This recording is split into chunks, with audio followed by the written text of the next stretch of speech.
So good evening to everyone, and so ఈరోజు ప్రాముఖ్యంగా vaccines and its effects, so దాని మీద ఉన్న కొన్ని ప్రశ్నలు కానీ, ఆ తర్వాత ప్రస్తుతం మరి మీడియాలో వస్తున్న ఇన్ఫర్మేషన్ కానీ, ఆ తర్వాత మరి కొంత కన్ఫ్యూజన్ అనేది ఉన్నట్లుగా ఇట్ వాస్ అబ్జర్వేషన్ లో అనిపిస్తా ఉన్నప్పుడు, సో ఐ థింక్ కొన్ని విషయాలు మరి మనం క్లారిఫై చేసుకుంటే అది చాలా హెల్ప్ఫుల్ గా ఉంటుందేమో ఇవాల్యుయేట్ చేసుకోవటానికి అన్న ఒక సదుద్దేశంతో ఈ యొక్క ప్రోగ్రామ్ కండక్ట్ చేయడం జరుగుతుంది. సో ఒక ముఖ్యమైన గమనిక ఏంటంటే, ఈరోజు డిస్కస్ చేసే మెయిన్ ఈ వ్యాక్సిన్స్ రిలేటెడ్ ఈ టాపిక్ లో గవర్నమెంట్ కి అగెనెస్ట్ గా కానీ, లేకపోతే అంటే ఒక విధంగా నెగిటివ్ గా ప్రాపగేట్ చేద్దామనే ఉద్దేశాలు ఏమి కాదు, కానీ కేవలం ఏవైతే మరి మీడియాలో జరుగుతున్నవి కానీ, తర్వాత బయట వస్తున్న సైడ్ ఎఫెక్ట్స్ కానీ, లేకపోతే పాజిటివ్ నోట్ కానీ, వీటన్నిటిని కొంత బ్యాలెన్స్డ్ వ్యూలో మనకు తెలిసిన వాళ్ళకి, తర్వాత వెల్ విషర్స్ కి ఇవన్నీ కూడా షేర్ చేసి, సో దట్ వ్యాక్సిన్ తీసుకోవాలా వద్దా అనేది కంప్లీట్ గా personal choice.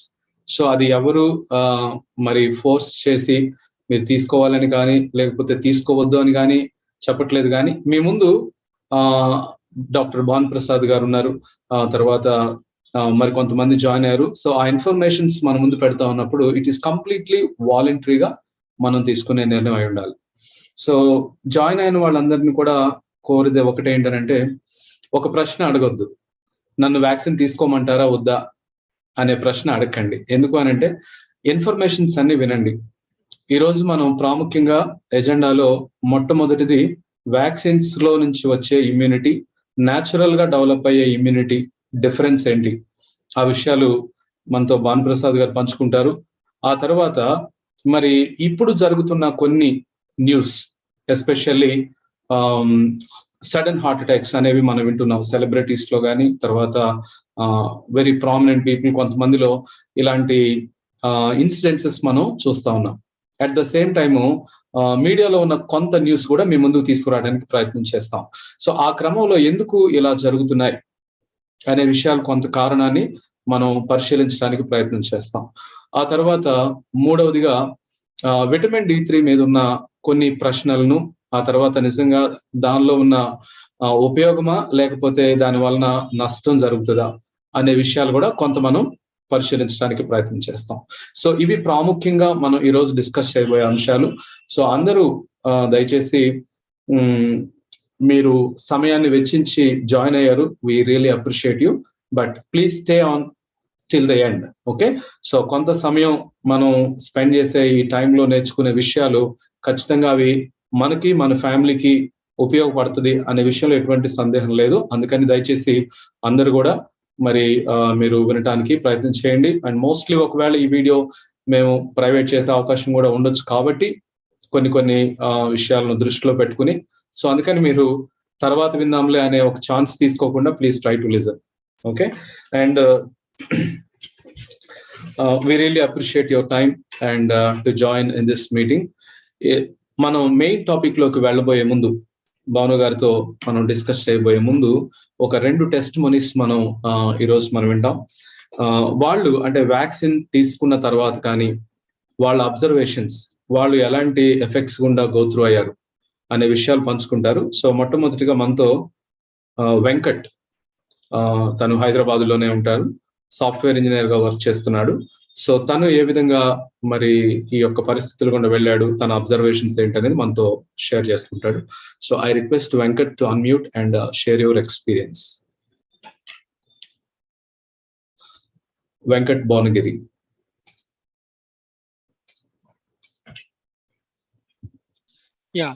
Thank you everyone. నా పేరు వెంకట్ అండి. నేను ఒక సాఫ్ట్వేర్ కంపెనీలో వర్క్ చేస్తాను.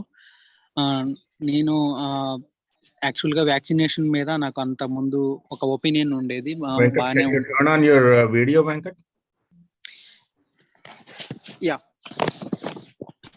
నేను యాక్చువల్ గా వేరే లొకేషన్ లో ఉన్నాను, అందుకోసం.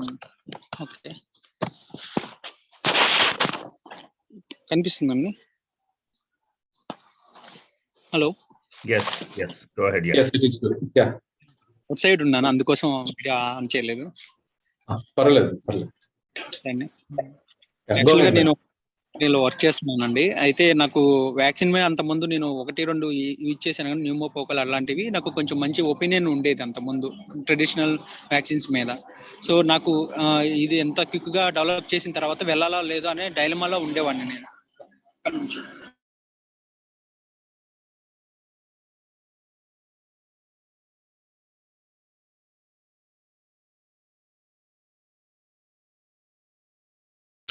వెంకట్ మ్యూట్ లో ఉంది, అన్మ్యూట్ చేసుకోవా సరే.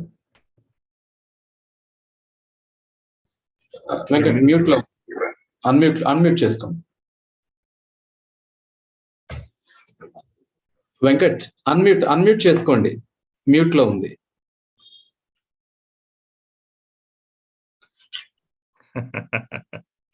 వెంకట్ మ్యూట్ లో ఉందమ్మా.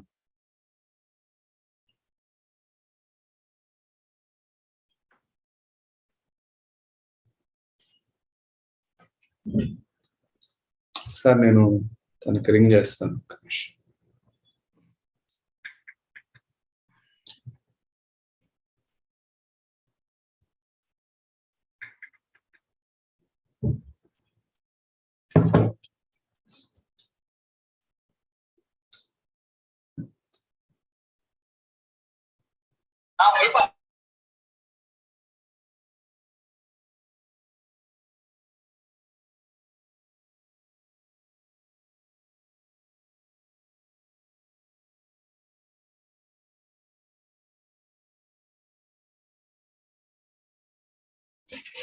తను డిస్కనెక్ట్ అయినట్టున్నారు, ఒక నిమిషం.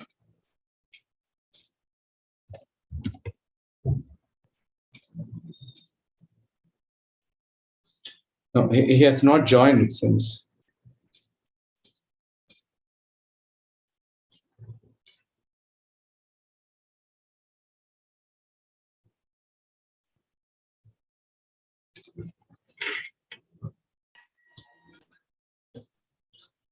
Right, so let me. Yes, Venkat, co-host చేశాను, ఇప్పుడు ఒకసారి ట్రై చేయండి. Yeah, now I'm able to. Yeah, నేను అన్మ్యూట్ చేయడానికి ట్రై చేస్తున్నా, అవ్వట్లేదు. ఓకేనండి. సో నేను అలా ఒపీనియన్ లో ఉన్నానండి. యాక్చువల్ గా నాకు ఆఫీస్ లో ప్రెజర్ వల్ల వ్యాక్సినేషన్ వెళ్లాల్సి వచ్చింది. వ్యాక్సినేషన్ వేసుకున్న తర్వాత 2 days ఫీవర్ బాగా అట్లా ఉంటే అందరికి కామన్ గా ఉంటుంది అది అని చెప్పారు. కానీ 3rd day 4th day కూడా బాగా సివియర్ అయిపోయి కాఫ్ ఇట్లా సివియర్ గా అయిపోయిందండి. Repeated cough, high grade fever అది ఉంటే నేను హాస్పిటల్ అడ్మిట్ అయ్యానండి. హైదరాబాద్ కాంటినెంటల్ హాస్పిటల్లో ట్రీట్మెంట్ చేయించుకున్నాను. ఆ ట్రీట్మెంట్ లో ప్రోటోకాల్ ప్రకారం వాళ్ళు కాక్టైల్ ఇంజెక్షన్, రెమిడీస్వర్, తర్వాత స్టెరాయిడ్స్ అలా ఇచ్చారండి. 10 days అట్లా ట్రీట్మెంట్ హాస్పిటల్లో ఉన్నాను. And the middle of the treatment నాకు ప్రకాష్ గారు కనెక్ట్ అయ్యి తను కొన్ని సజెషన్, అంటే నేను అంతకుముందు నాకు కొంచెం ఫ్రెండ్షిప్ ఉండేది తనతోటి. అట్లా తను ఐడోస్ విటమిన్ డి సజెస్ట్ చేశారు. నాకు కొంచెం అంతకుముందు ఉండేది, ఏ డాక్టర్ చెప్పినా వీక్లీ వన్స్ కానీ మంత్లీ వన్స్ కానీ వాడమని ఒపీనియన్ ఉండేది.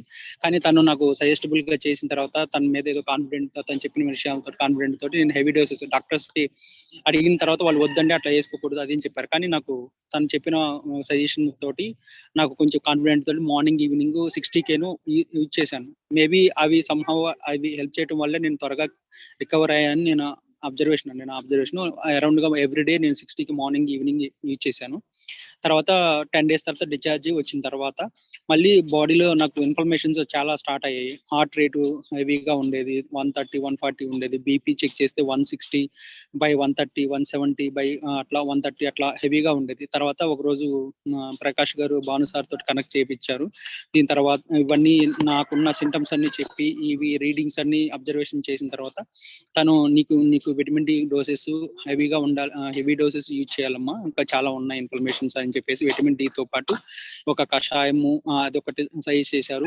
తర్వాత కొంచెం అంటే సాల్ట్ వాటర్ విత్ లెమన్ అవి మిక్స్ తోటి హై బీపీ వచ్చినప్పుడు అవి తాగి కొంచెం మెడిటేషన్ లాంటివి అవి టిప్స్ చెప్పారు.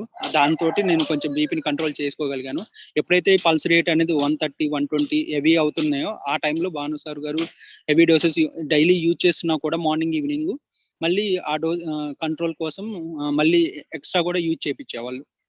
సో నేను చాలా లైవ్ గా అబ్జర్వ్ చేశాను అనమాట. నా హార్ట్ రేటు ఒక 30 మినిట్స్ టు 40 మినిట్స్ లో రెడ్యూస్ అవటం, మళ్ళీ ఇంకా 130 ఇంకొకటి వాడుకోవడం, అట్లా ఒకసారి హై రేట్ ఉన్నప్పుడు మోర్ దాన్ 4 to 5 కూడా యూజ్ చేసిన డేస్ ఉన్నాయండి చాలా. నాకైతే నేను లైవ్ చాలా నిజంగా చాలా ఎక్స్పీరియన్స్ చేశాను. నాకు ఒక అపోహ ఉండేది, హెవీ డోసెస్ వాడటం వల్ల మనకి ఇంకా సైడ్ ఎఫెక్ట్స్ వస్తాయి, టాక్సిటీ వస్తాయి, ఇవన్నీ చూస్తూ ఉండేవాడిని. అట్లా నాకు ఒక ఒపీనియన్ తోటి ఉండేవాడిని. కానీ ఇవి నాకు యాజ్ ఆఫ్ నో ప్రాబ్లమ్స్ నుంచి నేను బయటపడాలి కాబట్టి ఇవి వాడుతూ ఉండేవాడిని. తర్వాత నేను ప్యారలల్ గా టెస్ట్కి వెళ్ళాను, క్రియాటిన్ లెవెల్స్ ఎలా ఉన్నాయి ఏంటి, అట్లా ఒక 10 days వాడిన తర్వాత నా విటమిన్ డి టెస్ట్ కి వాటికి వెళ్ళినప్పుడు నా vitamin D levels more than 150 ఉంది. అక్కడేమో టాక్సిటీ అని కూడా చెప్పారు. నేను ఇట్లా భాను గారితో ఏంటి సార్ మరి ఇట్లా ఉంది అని ప్రాబ్లం వస్తుంది అంటే, నువ్వు దాని గురించి ఏం వరి వద్దమ్మా, నీకు క్రియాటిన్ కూడా చేయించుకోండి. క్రియాటిన్ చేయించిన తర్వాత కూడా అది నార్మల్ ఉన్నాయి. నేనైతే చాలా నిజంగా అప్పటి నుంచి నాకు ఒక అపోహ పోయింది నా మైండ్ లో నుంచి. దాని తర్వాత వాళ్ళు ఎప్పుడు సజెస్ట్ చేసినా కూడా నేను వితౌట్ ఎక్స్క్యూజ్ తోటి నేను విటమిన్ డి వాడేవాడిని.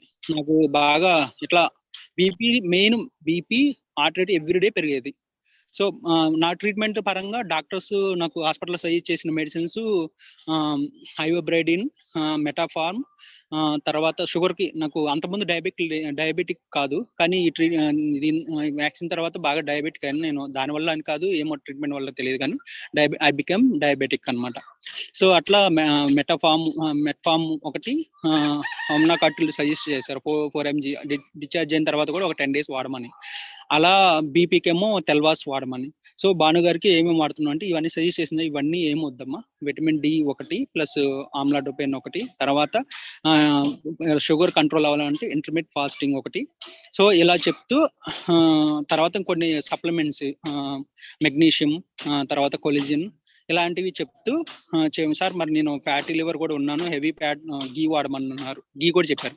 సో గీ వాడమన్నారు, ఈ ఫ్యాట్ వాడొద్దన్నారు కదా సార్ అంటే, సో తను ఒక ప్రొసీజర్ లో ఇట్లా చేయాలి అట్లా చేయాలని గైడెన్స్ ఇచ్చిన తర్వాత నిజంగా నేను అలోపతి మెడిసిన్స్ 80% మెడిసిన్స్ నేను చాలా తగ్గించేసి సార్ చెప్పినవి ఫాలో అవుతూ వచ్చానండి.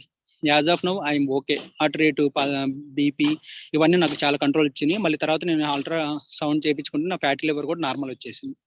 నిజంగా రియల్ గా నేను చాలా ఎక్స్పీరియన్స్ చేశాను. ఇవి నమ్మకం పెట్టుకొని ఇలా ఫాలో అవుతూ ప్యారలల్ గా నాకున్న డౌట్స్ నేను క్రియాటిన్ చెక్ చేసుకోవడం, విటమిన్ డి చెక్ చేసుకోవడం, ఇలా చేసుకుంటూ నా నా అపోహలు తొలగించుకుంటూ నిజంగా వీటి పవర్ ని తెలుసుకొని నిజంగా నేను చాలా ఎక్స్పీరియన్స్ చేశాను. Thanks to Bhanu sir. అలాగే ఇంకొక అబ్జర్వేషన్ ఏంటంటే మా డాడీ విషయం కూడా, ఊళ్ళో ఇట్లా వాలంటరీ ప్రెజర్ తోటి మా డాడీ కూడా చేయించుకోవాల్సి వచ్చింది. అంటే ఫస్ట్ మా డాడీ, తర్వాత నేను చేయించుకున్నాను నాకు ఆఫీస్ లో ప్రెజర్ వల్ల. మా డాడీకి వేయించుకున్న తర్వాత, అంతకుముందు తను చాలా హెల్తీ పర్సన్ అనమాట, వ్యవసాయం చేసుకుంటారు వాళ్ళు. అలాంటిది తనకి చేతులు పని చేయలేదు, నమ్నెస్ బాగా, చేతులు ఏదైనా పట్టుకున్న షర్ట్ బటన్స్ కూడా పెట్టుకోలేని పరిస్థితిలో ఉండేవాడు. అలా స్పర్శ లేకుండా అయిపోయింది. ప్లస్ మొత్తం నడుములు అవన్నీ పట్టేసి తనకు కూడా బీపీ పెరగటం, షుగర్ ట్రిగ్గర్ అయింది. సో ఇలా నేను హై డోసెస్ స్టార్ట్ చేశాను. యాజ్ ఆఫ్ నౌ షుగర్ కంట్రోల్కి వచ్చింది. ఇంటర్మీడియట్ ఫాస్టింగ్ ప్లస్ గీ యాడ్ చేయడం వల్ల కొంచెం ఇంకా నర్వ్ సిస్టమ్ అలా ఉందండి, ఇంకా నమ్నెస్ కొంచెం ఉంది. సో నేను still I'm continuing with the vitamin D as per the suggestion. Some అంసిట్ ఆయిల్ సంథింగ్ సజెస్ట్ చేశారండి, అవి వాడుతూ ఉన్నాము ప్రెజెంట్ గా.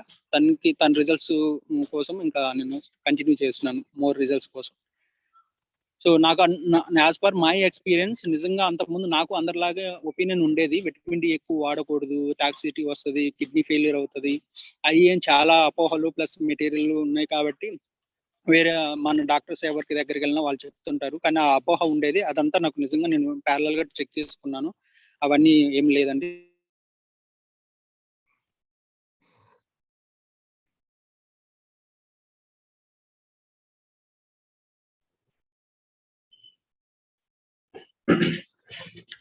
Hello.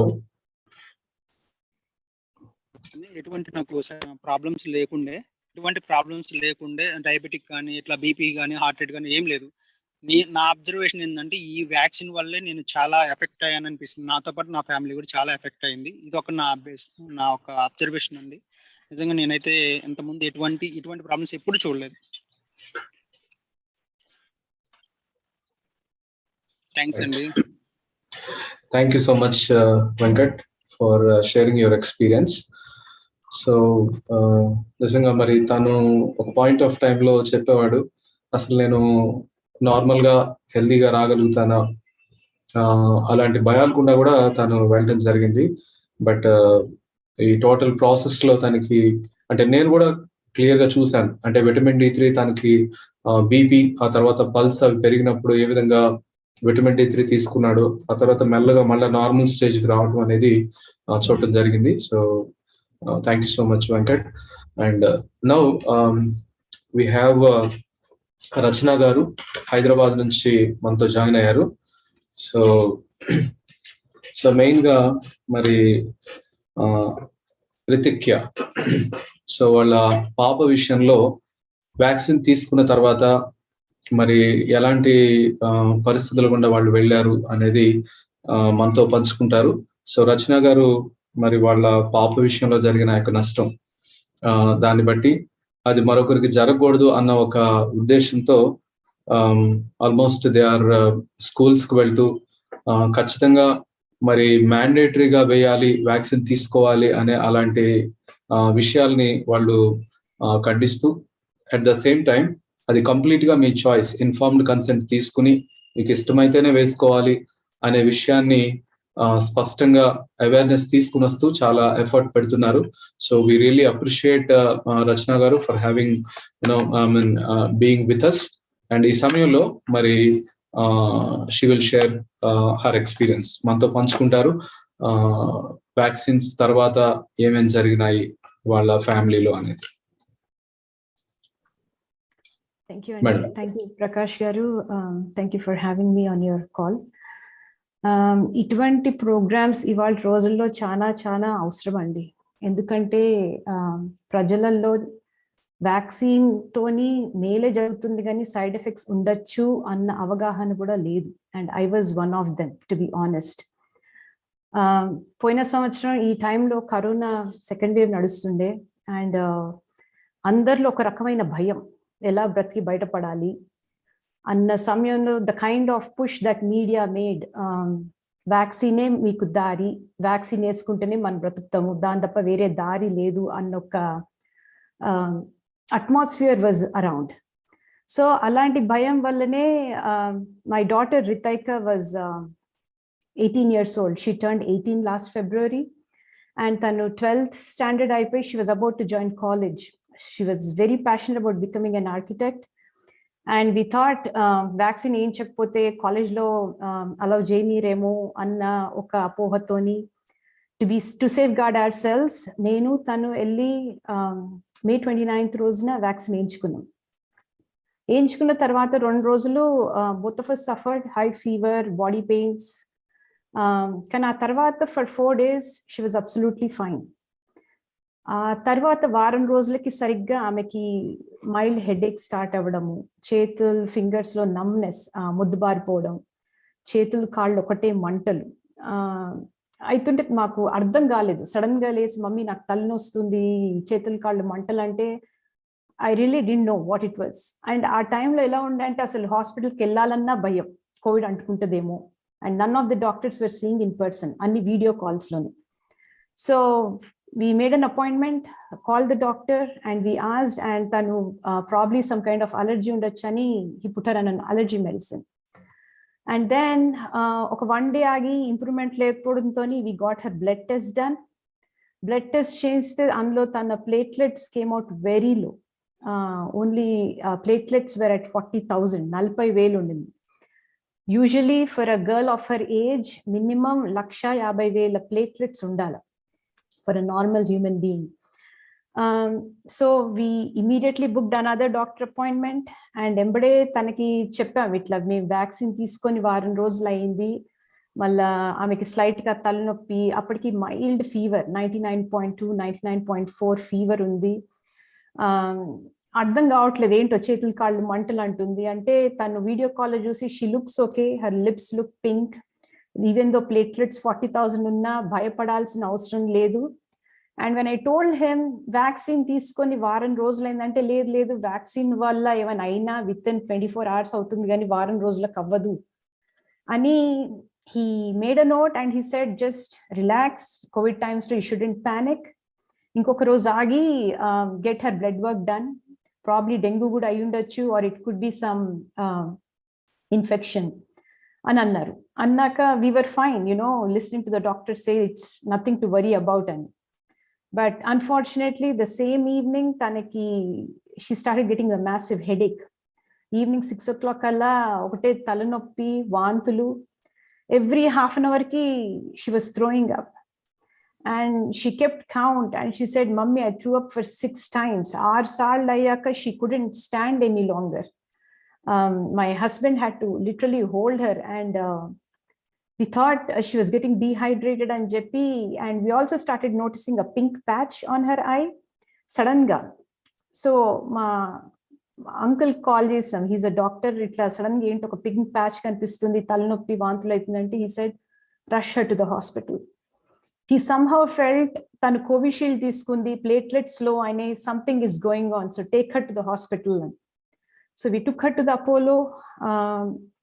Apollo embade they ran a few tests and they did an MRI, and within few hours it was hell for us, literally hell.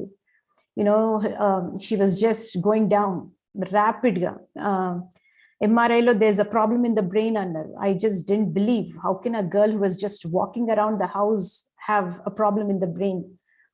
And after a few hours she starts just getting drowsy, she's not responding. Malli doctors vachi ame platelets went down to 30,000 and there seriously needs to be there's a problem in the brain, we need to investigate ani join cheskunnaru. Join chesina within an hour she got a stroke, brain stroke, and she had seizures in front of my eyes, and that was it. She didn't open her eyes afterwards. She was put on a ventilator. They tried to survive her and she was stable. Kani embade neurologist vachi, they looked at her reports and said she had a massive brain hemorrhage. The stroke has caused so much of damage in the brain, we need to operate her immediately, emergency surgery cheyalannaru. And within a couple of hours she was taken into the operating room. She had a craniectomy done, and that's it. Afterwards she was put in the neuro ICU. RO's doctors inka maku emi cheppaledu because they were probably preparing how to tell us ani, and we didn't know, we had no clue what was happening. Just a healthy child, absolutely ఎటువంటి health problems levu papaki. She's a normal child, just ending up in a hospital with a brain stroke at the age of 18 was totally unbelievable. And then next day morning mammalli pilchi the surgeon told us rendu vishayalamma. First thing, aame bratke chance is 50%, her chances of survival are 50-50. Rondodi, amakwela bratkina, the quality of life she will have is what he said. And nenu inedi naku asalu nammakam raled. At that point I stopped believing the doctor. Actually I thought, how can this happen without anything, any notice? Oka 2-3 days lo how can things go wrong? 2-3 days lo kuda there was no alarming symptom where we could rush her to the hospital. And he said the amount of brain damage or the stroke or the hemorrhage that happened in her brain is weird. Usually 20 aina oka period of 1-2 months la aitadi, kani the amount of massive damage that was done because of the stroke, it came like a storm, and most of her central nervous system has been damaged. Aithe mem adiginam, tanu 18 years old, can't she fight it out? He said, God is there, I'll not let your hopes down. Long story short, the next few days ఎన్నో ప్రయత్నాలు చేసినాం, కానీ మిగతా 4-5 days లో they declared her brain dead. And at that point we took another 4 days of time trying to see ఇంకేమైనా వేరే పద్ధతుల వల్ల, అలోపతి, హోమియోపతి, వేరే ఏదైనా స్టెమ్ సెల్స్ తోని if we can revive her, but nothing worked. And on 19th of June we had to make that call. Doctors Pilsi, they said, Amma, the brain is dead, and her body is in excellent condition. You still have the option of donating her organs. Miru late just eventually, even they will deteriorate. They'll not be in a condition to be transplanted to someone. So my husband literally begged me, saying, Nuvu tallivi, I'll let you make the decision, kani let her live through others. ఆమె కనీసం ఇంకొక 7 జనాల ప్రాణాలు కాపాడుతుంది. She'll live through 7 others. So we had to make that hard decision and let her go. And on 20th of June, we bid her farewell. Since then, it has been a fight andi. Oka thalliga, oka young child pranam pogottukoni, what kind of a life we are leading, only we know. Where all the inadamu, we are sorry, we know what your pain is, anadam, it's totally different. But living through it is hell. And losing a healthy, active child, for no reason, still doesn't make any sense to me. Cheppalante Ritaika ma papani kaadu gaani, we are blessed to have a child like her. A very talented kid. This world has actually lost a very kind soul. Such people are really needed. They are our future generation. Such people are needed in this world. And since then, tana pranam poyinaka, to find out, to confirm why she passed away like this was another big fight. Prati step lo we had to fight. Autopsy report ravadaniki we had to fight.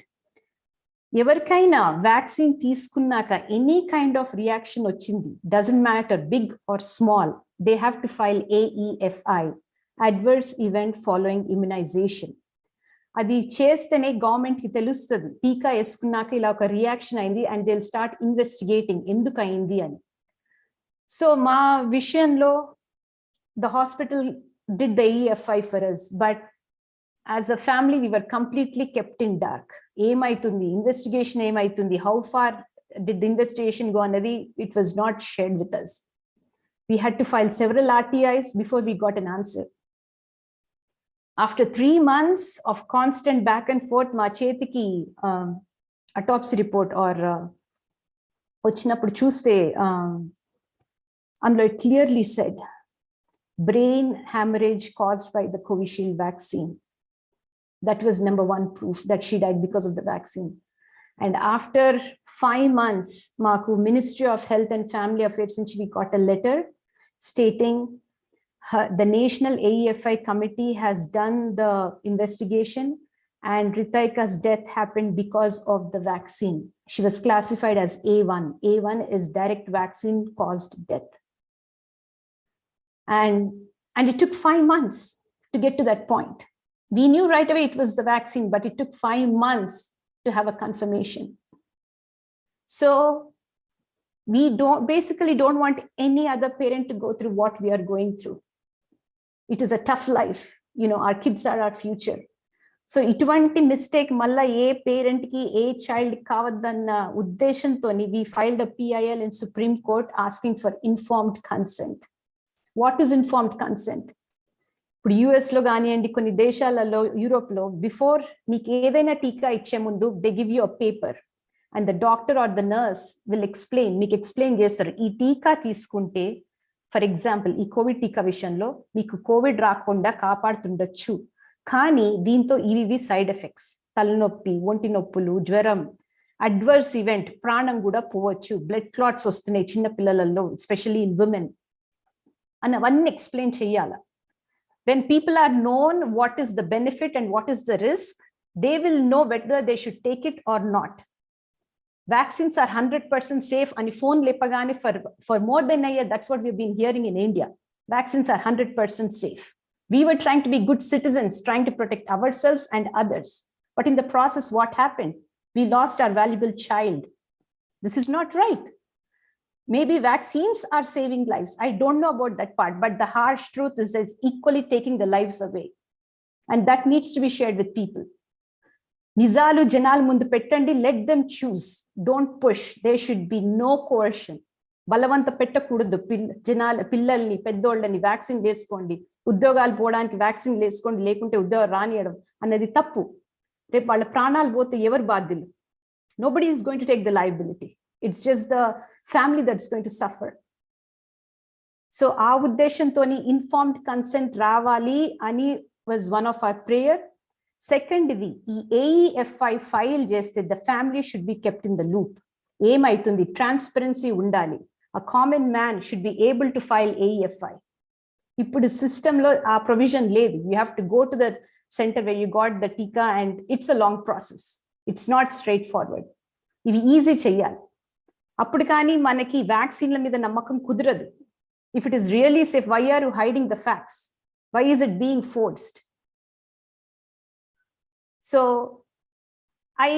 ఇప్పుడు ప్రకాష్ గారు starting of the call ని చెప్పిండ్రు, మీరు మమ్మల్ని అడగకండి టీకా వేసుకోవాలా వద్దా అని. Educate yourself, take the responsibility on to yourself. I have been very foolish.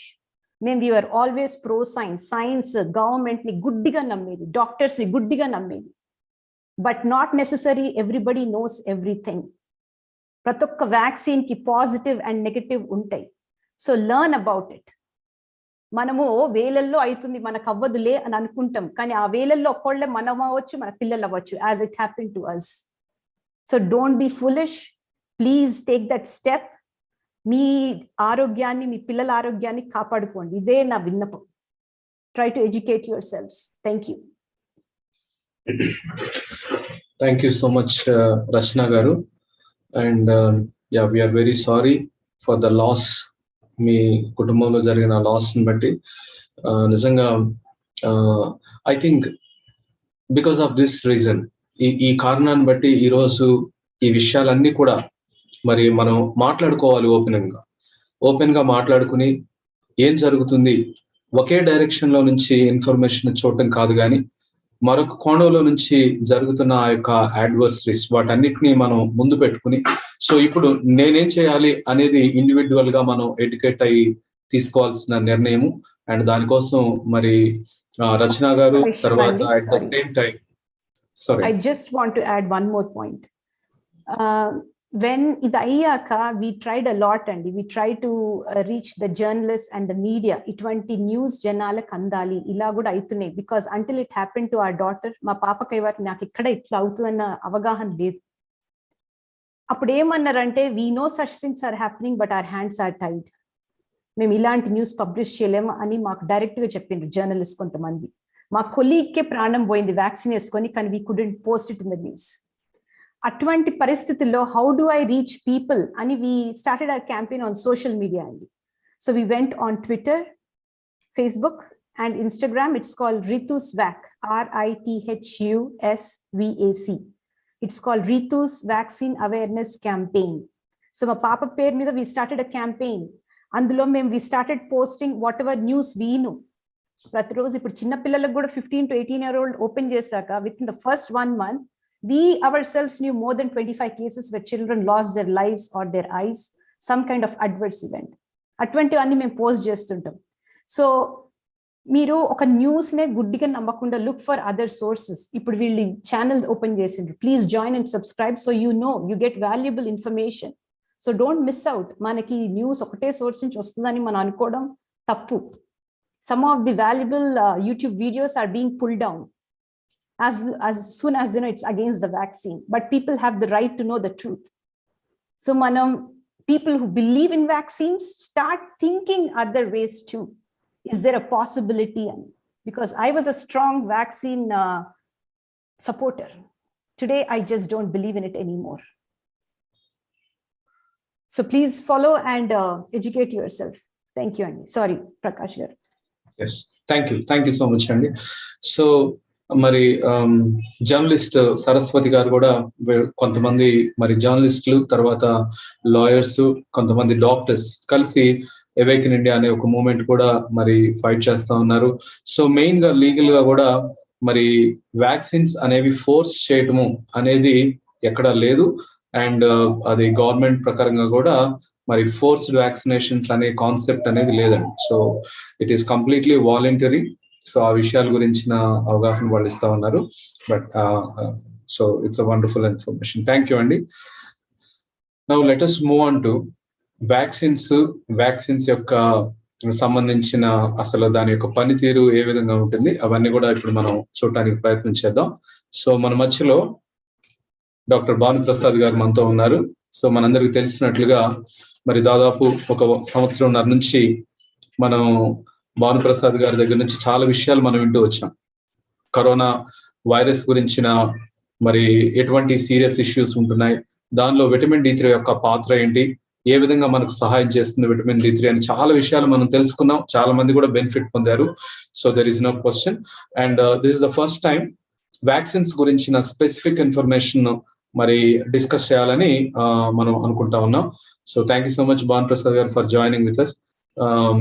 So మనందరికి తెలుసు భాను ప్రసాద్ గారు మరి న్యూయార్క్ లో అక్కడ మరి 30 years గా అక్కడ ఉంటూ pharmacy, doctor of pharmacy complete చేసుకుని అండ్ 3 pharmacies ని ఆయన నడిపిస్తా ఉన్నారు. అండ్ క్లినిషియన్ గా కూడా ఆయన మరి ఓన్ రీసెర్చ్ కూడా చేస్తా ఉన్నారు అనమాట. సో ఎస్పెషల్లీ ఈ ఫుడ్స్ కానీ, ఆ తర్వాత మన ఇమ్యూనిటీ ఏ విధంగా బిల్డ్ చేసుకోవచ్చు, మన హెల్త్ ఏ విధంగా బిల్డ్ చేసుకోవచ్చు అనే విషయంలో చాలా రీసెర్చ్ అండ్ చాలా ఏరియాస్ లో ఆయన మరి చాలా అవగాహన ఉండటం అనేది మనందరికీ తెలుసుకున్నాం by this time.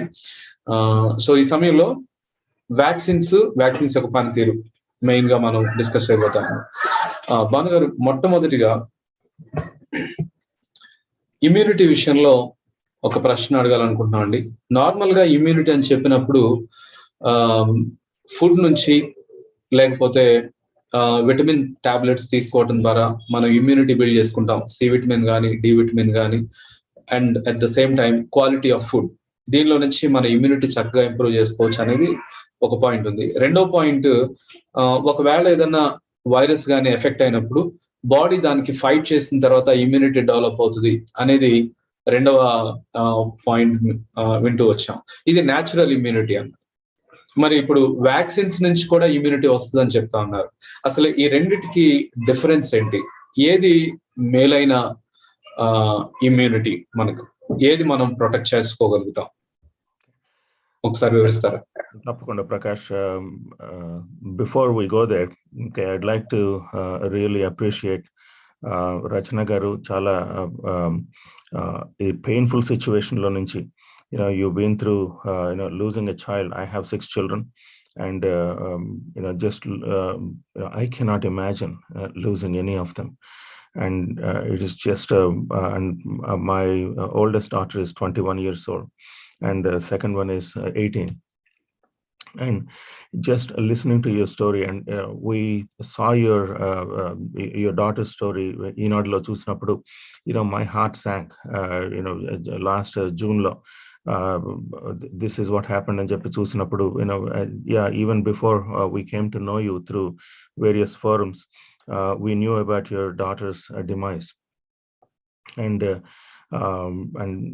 so just I cannot express how heart-wrenching it is. Just listening to your story again and again, it just it makes me live through the all these horrors that we have been hearing for the past 2 years. And also Venkat, also, and as you are saying, Rachna garu, మీరు చెప్తున్నప్పుడు అంటే platelets పడిపోవడం, vaccine, post vaccine platelets పడిపోవడం కానీ, లేకపోతే ఇవన్నీ కూడా these are very common. And also చాలా మంది parents got vaccinated and their children suffered these consequences. Okay, and that is what we have seen. And in our group, Corona Rescue Team lo, we have been working with so many active cases. And this is what we have seen. Chinnapillallo, we have seen platelets. Parents got vaccinated, and వాళ్ళ చిన్నపిల్లల్లో platelets దాదాపు 10,000 కి 15,000 కి పడిపోవడం. And unfortunately, fortunately we were able to rescue all of them, and almost 99% of them with just simple application of vitamin D. And so that is water under the bridge now. And also Venkat Vishalo చూస్తే కనుక, we have been through his case for almost 1 month. Okay, it was a tough case. And తను ఒక 5 నిమిషాలు. ఒక్క నిమిషం అండి, ఒకసారి మీ volume ఒక్కసారి చెక్ చేస్తారా? ఆడియో సెట్టింగ్స్ అంటే కొంతమంది లో వస్తుందని అంటున్నారు, ఒకసారి చెక్ చేయండి. Prakash, where do I see that here? మీరు ఆడియో పక్కనే అప్ యారో ఉంటుంది, అక్కడ ఆడియో సెట్టింగ్స్ అని దానిలో మైక్ ఫుల్ ఉందో లేదు చూడండి ఒకసారి. మ్యూట్ పక్కన పైన అప్ యారో ఉంటుంది, ఆడియో సెట్టింగ్స్ అని.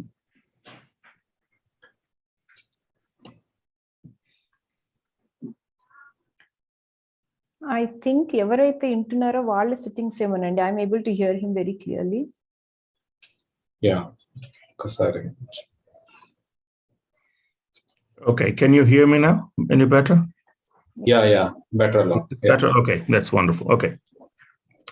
And also Venkat విషయంలో కూడా చూస్తే these are the typical symptoms that we see, heart rate పెరిగిపోవడం, that is అలాగే ప్లస్ lungs లో inflammation కలగడం.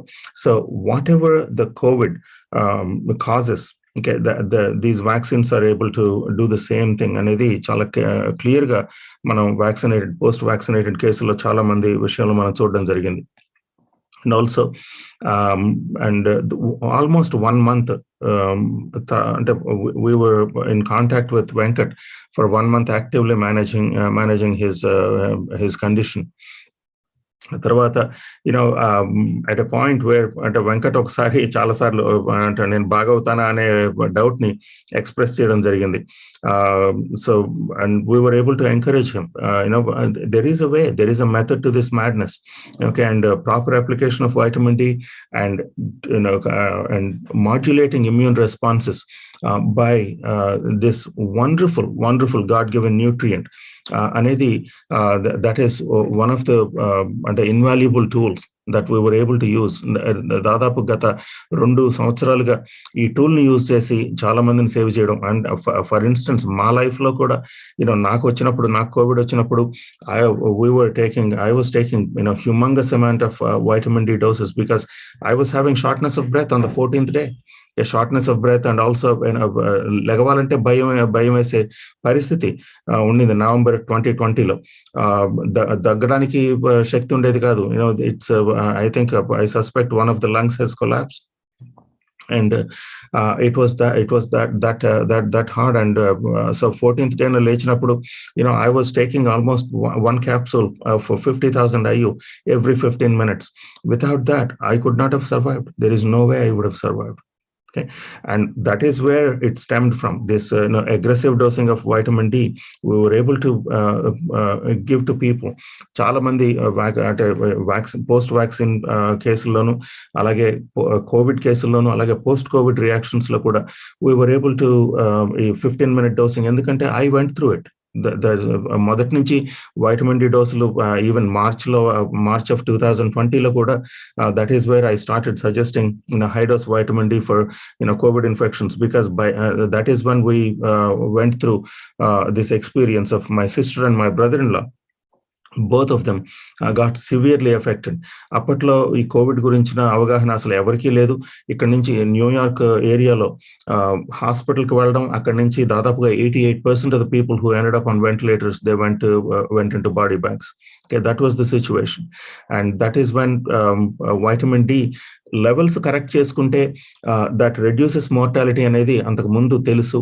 కానీ వైటమిన్ డి ని యూజ్ చేసి we are able to control these immune reactions అనేది I was able to witness in my own family. My sister and my brother-in-law, they took vitamin D, high dose vitamin D, and survived. And from that point on we started suggesting to everyone, and fortunately vitamin D here in the US, they over the counter medication, so anybody can get it without any prescription and anybody can use it.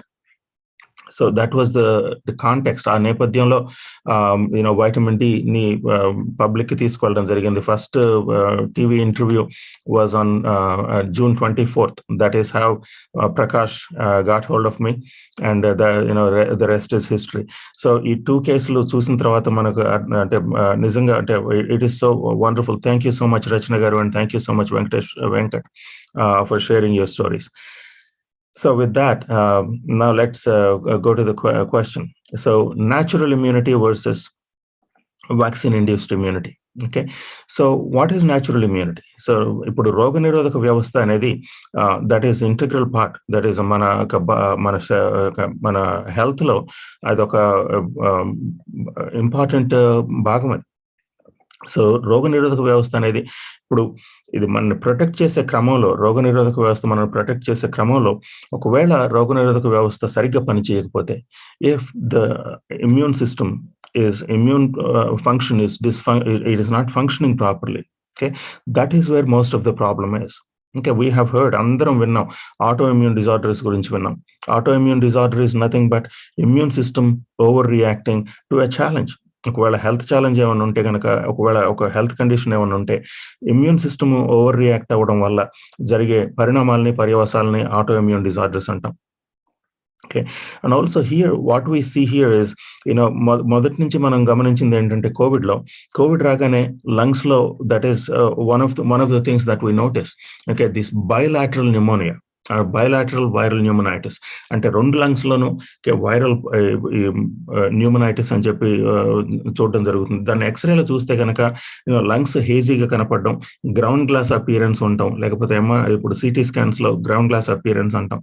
Okay, దానిని చూసి అంత diagnosis ఏమిటి అంటే this is it's infection ఉంది అని చెప్పి మాట్లాడడం, infection బాగా ఉంది అని చెప్పి అనడం.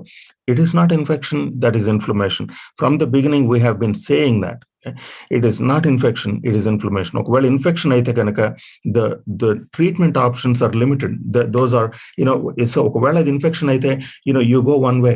Okay, that way is high dose antibiotics. Okay, if this is viral pneumonitis, if this is the virus that is causing this pneumonitis, what do antibiotics do? Okay, that is the question that we need to ask as clinicians. Okay, I've been a clinical pharmacist for the past a decade plus. Okay, these are the questions clinicians need to ask. Okay, infection, what do you mean by infection? It is not infection, it is the inflammation that is being caused by this virus activating our immune system, and the immune system is not responding properly. Immune system యొక్క response proper గా లేనందువల్ల వచ్చే damage, that is what we're saying. ఎందుకు ఈ damage ఎక్కడి నుంచి వస్తుంది? Okay, ఎందుకంటే so virus is coming and virus is replicating. దీంట్లో ఇది first of all I want all of you to listen very carefully. Okay, because all these things that I say, okay, this is an RNA virus. Okay, we have DNA viruses and we have RNA viruses. Okay, this is an RNA virus. One of the features of RNA virus is it's a replication potential. Okay, they replicate much faster. Okay, so they can cause humongous amount of viral loads within no time at all. Okay, so let's remember that RNA viruses replicate much faster. Okay, so the replication law. So I'm sorry, Prakash garu, I'm going on a tangent here, but I want people to understand this. Okay, so yes, I will get to natural immunity versus vaccine-induced immunity, but let's try to understand.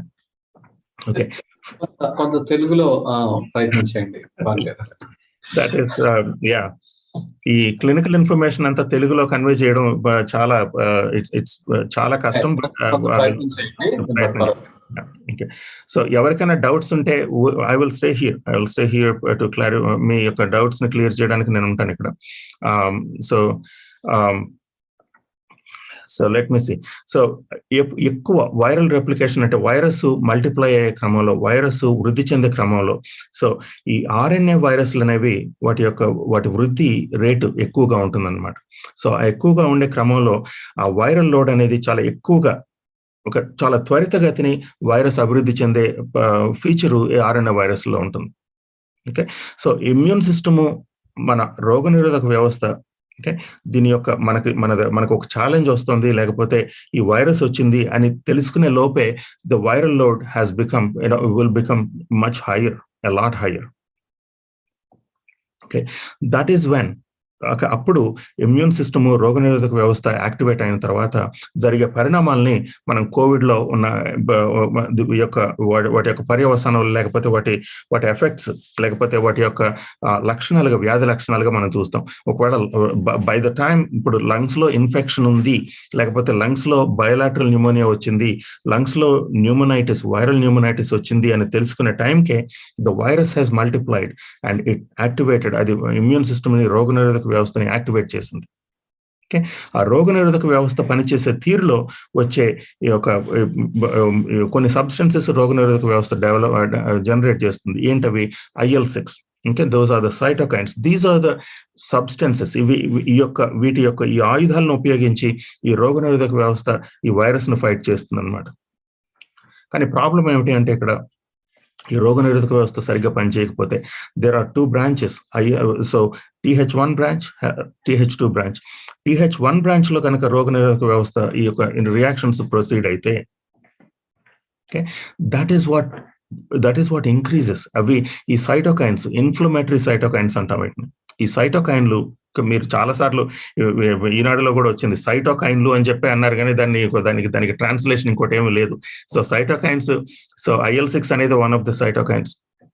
So ఆ cytokine విపరీతంగా పెరిగిపోవడం వల్ల lungs లో వచ్చే damage ని, that is what we see as ground glass appearance. Okay, so దానిని infection అని చెప్పి అనుకుంటే, ఏదన్నా సమస్యను మనం పూరించాలి అంటే కనుక మ్యాథ్స్ లో కానీ, లేకపోతే ఫిజిక్స్ లో కానీ, లేకపోతే కెమిస్ట్రీలో కానీ, లేకపోతే ఏదైనా సరే పబ్లిక్ పాలసీ విషయంలో కానీ ఏదైనా సమస్యను మనం సరిగ్గా దాని పరిష్కారాన్ని కనుక్కోవాలి అంటే, ఓకే, ఆ సమస్య యొక్క దాని యొక్క స్టేట్మెంట్, ప్రాబ్లం స్టేట్మెంట్, ఆ సమస్యని పూర్తిగా సరిగ్గా నిర్వచించాలి మనం.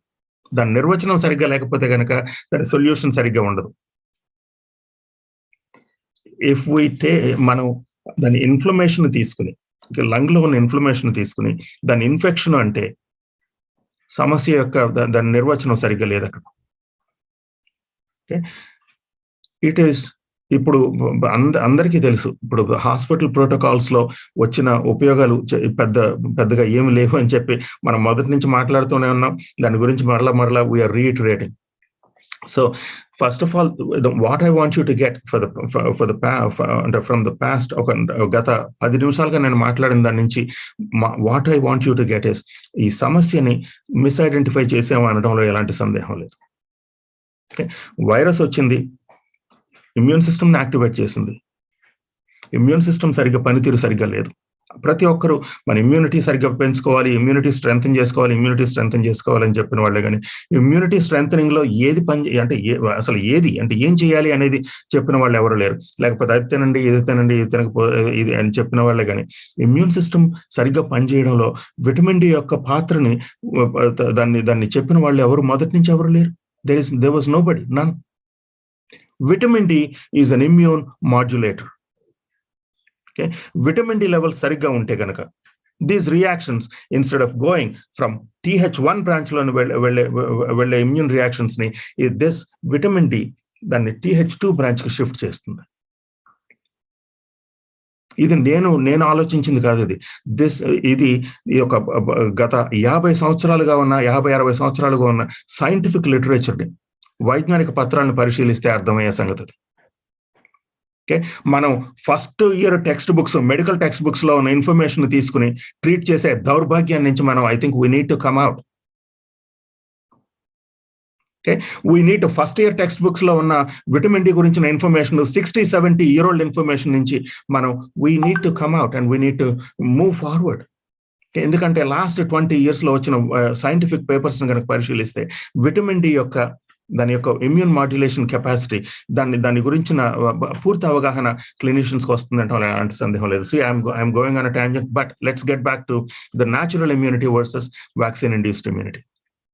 సో వ్యాక్సిన్ ఇమ్యూనిటీ ఇస్తుంది అనే మాటను మనం just let's examine that. Okay, immunity ఇవ్వడం అంటే ఏమిటి? ఓకే, సో వ్యాక్సిన్ వేసుకుంటాం, వ్యాక్సిన్ వేసుకున్న తర్వాత ప్రతిరోధకాలు అంటే యాంటీబాడీస్ వస్తాయి. That is what is termed as immunity. So ఇప్పుడు డాక్టర్స్ కానీ, లేకపోతే ఈ వ్యాక్సిన్ కంపెనీలు కానీ, లేకపోతే ఫార్మస్యూటికల్ కంపెనీలు కానీ చెప్పే విషయాన్ని మనం పరిశీలిస్తే కనుక వ్యాక్సిన్ వేసుకుంటే యాంటీబాడీస్ వస్తున్నాయి, ఆ వ్యాక్సిన్ వల్ల ప్రతిరోధకాలు జనరేట్ అవుతున్నాయి. ఓకే, వ్యాక్సిన్ వేసుకుంటే ప్రతిరోధకాలు రావాలి. That is how vaccine is suppose to work. So ఆ వచ్చిన ప్రతిరోధకాలు ఏంటి? సో వ్యాక్సిన్ దేనికి వేస్తున్నాం అనేది ఆలోచించాలి మనం. So first of all the vaccine మనం చూస్తే కనుక దిస్ వ్యాక్సిన్, ఇప్పుడు చాలా వ్యాక్సిన్లో డిఫరెంట్ రకాలు ఉన్నాయి. ఏది ఒక మొదటి రకం ఏంటంటే ఈ mRNA వ్యాక్సిన్లు లైక్ మోడర్నా అండ్ ఫైజర్, ఇది mRNA వ్యాక్సిన్. అలాగే ఇన్యాక్టివేటెడ్ వైరల్ వ్యాక్సిన్స్ ఉన్నాయి మన దేశంలో ఇచ్చినాయి. అలాగే వైరల్ వెక్టర్ వ్యాక్సిన్స్ ఉన్నాయి, అది కూడా మన దేశంలో Covishield is of that kind, viral vector vaccine. Okay, so వీటన్నిటిని గురించి అంటే విస్తృతంగా మనం చర్చించడానికి ఇది సమయం కాదు. బట్ సో ఏ వ్యాక్సిన్ అయినా సరే the goal is to generate, దాని యొక్క ప్రతిరోధకాలని జనరేట్ చేయడం. దేనికి ప్రతిరోధకాలు? స్పైక్ ప్రోటీన్ కు ప్రతిరోధకాలు. ఓకే, సో ఇప్పుడు ఇప్పుడు mRNA వైరస్ లో ఎన్కోడ్ చేయబడింది ఏమిటి? ద స్పైక్ ప్రోటీన్ యొక్క కోడ్స్ ని తీసుకుని, ఓకే, ఆ స్పైక్ ప్రోటీన్ ని mRNAలో అంటే mRNA వ్యాక్సిన్స్ లో దాన్ని చొప్పించి దాన్ని ఒక క్యాప్సూల్, ఫ్యాటీ యాసిడ్ క్యాప్సూల్ లో పెట్టి దాన్ని బాడీలోకి ఇంజెక్ట్ చేయడం ద్వారా, that is how this mRNA instructions were injected from out side. బయట నుంచి సెల్లోకి mRNA ఇన్స్ట్రక్షన్స్ ను పంపడం జరిగింది. సో అసలు mRNA ఇన్స్ట్రక్షన్స్ అనేవి న్యూక్లియస్ లో నుంచి బయటికి రావాలి. బయట నుంచి mRNA ఇన్స్ట్రక్షన్స్ లోపలికి వెళ్ళడం అనేది ఇంతవరకు హ్యూమన్ అసలు అంటే మన మానవ చరిత్రలో ఇంతవరకు ఎప్పుడు జరగలేదు. అలా mRNA అనేది DNA నుంచి వచ్చే ఇన్స్ట్రక్షన్స్ ని కాపీ చేసి, ఆ copy is the mRNA has to come out from me nucleus లో నుంచి, సెల్ యొక్క న్యూక్లియస్ లో నుంచి బయటకు వచ్చేది. బయటకు వచ్చి అక్కడి నుంచి రైబోజోమ్స్ కానీ బయట ఉన్న అంటే ఈ సెల్ స్ట్రక్చర్ గురించి I don't want to talk about it, ఎందుకంటే that can confuse people. So mRNA nucleus లో నుంచి బయటకు రావాలి. కానీ ఈ mRNA వ్యాక్సిన్స్ ద్వారా ఏం చేసాము, we are introducing these mRNA instructions from outside, బయట నుంచి లోపలికి పంపుతున్నాం. సో దానివల్ల ఏం చేస్తున్నాం, దాని స్పైక్ ప్రోటీన్స్ ని జనరేట్ చేస్తున్నాం. స్పైక్ ప్రోటీన్ ని జనరేట్ చేయాల ఇన్స్ట్రక్షన్స్ ని మనం సెల్లోకి పంపినందువల్ల ఆ స్పైక్ ప్రోటీన్స్ బాడీ ఎక్కువగా తయారు చేస్తుంది. ఆ స్పైక్ ప్రోటీన్స్ తయారు చేసినప్పుడు ఆ స్పైక్ ప్రోటీన్స్, ఇప్పుడు మనం వైరస్ ని కనుక మనం చూస్తే, వైరస్ దాదాపు ఒక యాన్వలప్డ్ వైరస్. అది యాన్వలప్డ్ వైరస్ పైన వచ్చే స్పైక్స్, బయటకు పొడుచుకొచ్చిన స్పైక్స్ ఉంటాయి. ఓకే, ఆ స్పైక్ ప్రోటీన్ ఒక్కదానికి మాత్రమే ఈ ఇన్స్ట్రక్షన్స్ వల్ల యాంటీబాడీస్ జనరేట్ అవుతాయి. సో ఇప్పుడు మీకు వైరల్ వెక్టర్ వ్యాక్సిన్ అయినా, లేకపోతే ఇనాక్టివేటెడ్ వైరల్ వ్యాక్సిన్ అయినా, లేకపోతే mRNA వ్యాక్సిన్ అయినా, the target is the spike protein. అదొకటి గమనించాలి మనం. బట్ స్పైక్ ప్రోటీన్ ఒక్కటేనా, లేకపోతే మన డిఫైనింగ్ ఫ్యాక్టర్ వైరస్ లో, ఇప్పుడు స్పైక్ ప్రోటీన్ కి మనం యాంటీబాడీస్ జనరేట్ చేస్తే కనుక స్పైక్ ప్రోటీన్ అటాక్ చేస్తుంది, అంటే యాంటీబాడీస్ అటాక్ చేస్తాయి. Okay, that's fine. కానీ స్పైక్ ప్రోటీన్ ఒక్కదాన్ని అటాక్ చేస్తే సరిపోతుందా మనం? Okay, so the experience for the past 2 years proves otherwise. ఎందుకంటే వైరస్ లో there are so many other proteins. Okay, nucleocapsid proteins ఉంటాయి, లేకపోతే స్పైక్ ప్రోటీన్స్ ఉంటాయి, మిగిలిన ఇంకా చాలా ప్రోటీన్స్ ఉంటాయి. దాదాపు 27 to 28 ప్రోటీన్స్ ఉన్నాయి దీంట్లో SARS-CoV-2 వైరస్ లో. బట్ ఈ వ్యాక్సిన్స్ మనం దేని మీద కాన్సన్ట్రేట్ చేసాం? వ్యాక్సిన్స్ ద్వారా we are generating antibodies to only the spike protein. అది so that is what you need to. So ఇప్పుడు వ్యాక్సిన్ వల్ల వచ్చే immunity it is resulting in antibodies. ఇంకా స్పైక్ ప్రోటీన్ కి ప్రతిరోధకాలను క్రియేట్ చేస్తుంది.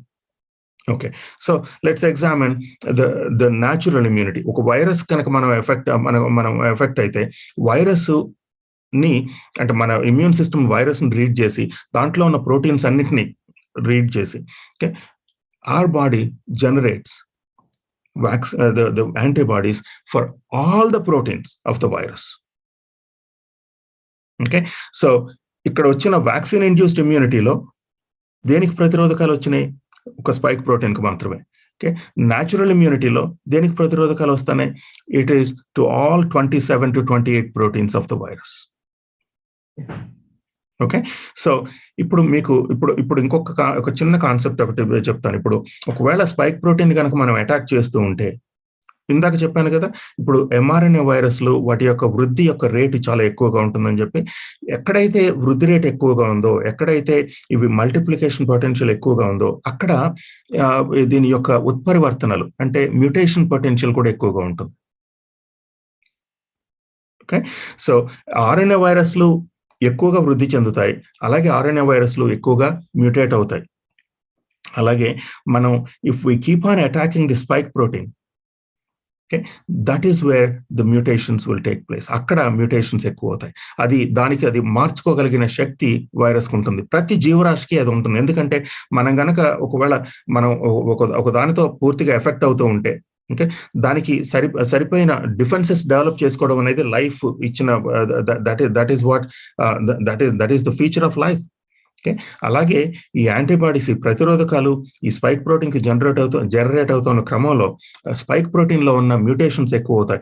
So that is what we have alpha variant and delta variant and Omicron and gamma variant and lambda variant. ఈ variants అన్ని ఎక్కడి నుంచి వచ్చినాయండి?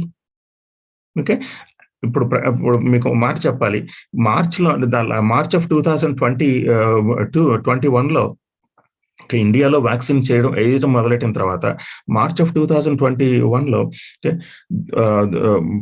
One of the institutes has isolated almost 7,000 strains ని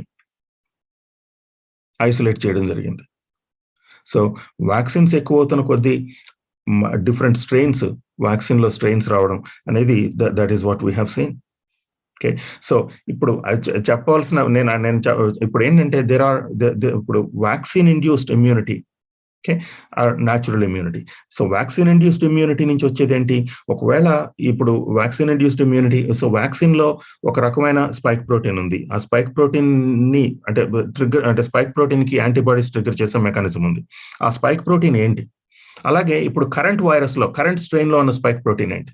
so if those spike proteins those two are different, these antibodies that are generated by the vaccine are useless. Those will be known as non-neutralizing antibodies. Whereas when you get antibodies from natural immunity, that means just getting exposed to the wild virus and getting antibodies to all 27 to 28 proteins of the virus. Those are neutralizing antibodies because those antibodies are specifically matched to the current strain that the body is fighting. So ఈ యొక్క key difference కనుక మనకు అర్థమైతే then that question answers itself. ఆ ప్రశ్న అనేది దానికి అదే సమాధానం చెప్పుకుంటుంది. ఇప్పుడు vaccine induced immunity, when we are injecting the spike protein that is completely so old, means it is for a totally different virus. Okay, and these antibodies are non-neutralizing antibodies, and those antibodies are useless. In fact, that is more than useless. What it can be is these non-neutralizing antibodies can cause something called antibody dependent enhancement. Okay, these non-neutralizing antibodies can cause the virus to replicate even further, even more, causing more viral loads in people with non-neutralizing antibodies. So that is in a nutshell. So it is not an easy question to answer. Okay, but that is in a nutshell the difference between vaccine-induced immunity versus natural immunity. Thank you అండి. So Bhavan గారు చెప్పిన information ని కొంచెం నేను కొంత sum up చేయడానికి ప్రయత్నం చేస్తాను. ట్రాన్స్లేట్ చేయి ప్రకాష్. సో ఒకసారి నేను నా వీడియో స్క్రీన్ షేర్ చేస్తున్నాను, చూడండి. సో ఇది ఒకవేళ మనకి కరోనా వైరస్ పార్టికల్ అనుకుంటే దీనికి ఎంఆర్ఎన్ఏ ఉంది లోపల. అంటే మెయిన్ గా ఈ వైరస్ పార్టికల్ ఇంకా Prakash, that is the RNA. RNA. So ఈ ఆర్ఎన్ఏ ఈ వైరస్ పార్టికల్ రెప్లికేట్ అవ్వటానికి ఉపయోగించే మెయిన్ అంటే ఒక విధంగా ఈ ఆర్ఎన్ఏ కోడింగ్ బేస్ మీదే ఈ వైరస్ రెప్లికేషన్ అనేది జరుగుతుంది. సో అది మన సెల్ లోపలికి వచ్చినప్పుడు ఆ ఆర్ఎన్ఏని మన సెల్ లోపల ఉన్న సిస్టమ్ ని యూజ్ చేసుకుని మల్టిప్లై అవుతుంది. ఇది యాక్చువల్ గా వైరస్ లో జరిగేది. సో ఇక్కడ మన సెల్ లోపలికి వెళ్ళటానికి మెయిన్ ఎలిమెంట్ ఏదనంటే ఈ స్పైక్. దీన్ని స్పైక్ అంటారు, స్పైక్ ప్రోటీన్. ఈ కీ ఉపయోగించుకుని మన సెల్ కదుకుంటుంది. సో ఇప్పుడు ప్రాబ్లం ఏంటనంటే వ్యాక్సిన్స్ లో దాన్ని ఎలా మరి అడ్డుకోవాలి అనే క్రమంలో వచ్చిన థాట్ ప్రాసెస్ ఏంటంటే, ఫస్ట్ ఈ వైరస్ పార్టికల్ మన బాడీ లోపలికి వచ్చే ముందే ఒకవేళ ఇన్యాక్టివేటెడ్ అంటే దీని కానీ యాక్టివ్ కానీ ఒక వైరస్ పార్టికల్స్ ని మనం బాడీ లోపలికి పంపిస్తే మన ఇమ్యూనిటీ సిస్టమ్ యాక్ట్ అయ్యి యాంటీబాడీస్ ని జనరేట్ చేస్తే రియల్ వైరస్ వచ్చినప్పుడు అడ్డుకోగలము. ఇది ఒక థాట్. సెకండ్ థాట్ ఏంటంటే, అసలు ఇన్యాక్టివేటెడ్ వైరస్ ని పంపించడం కాకుండా ఓన్లీ ఈ స్పైక్స్ వరకే మనం క్రియేట్ చేస్తే స్పైక్ ని చూసి యాంటీబాడీస్ పడతాం అనేది second thought. So mRNA vaccines లో వచ్చిన ఆ థాట్ మెయిన్ ఏంటంటే, ఇంతవరకే ఈ స్పైక్స్ వరకే జనరేట్ చేసే mRNAని ఇంజెక్షన్స్ లో నుంచి బాడీలోకి ఎక్కించడానికి చేసే ప్రయత్నం. ఇప్పుడు చూడండి. For the spike protein. The spike protein is the thing that helps this virus get into our cells and infect us.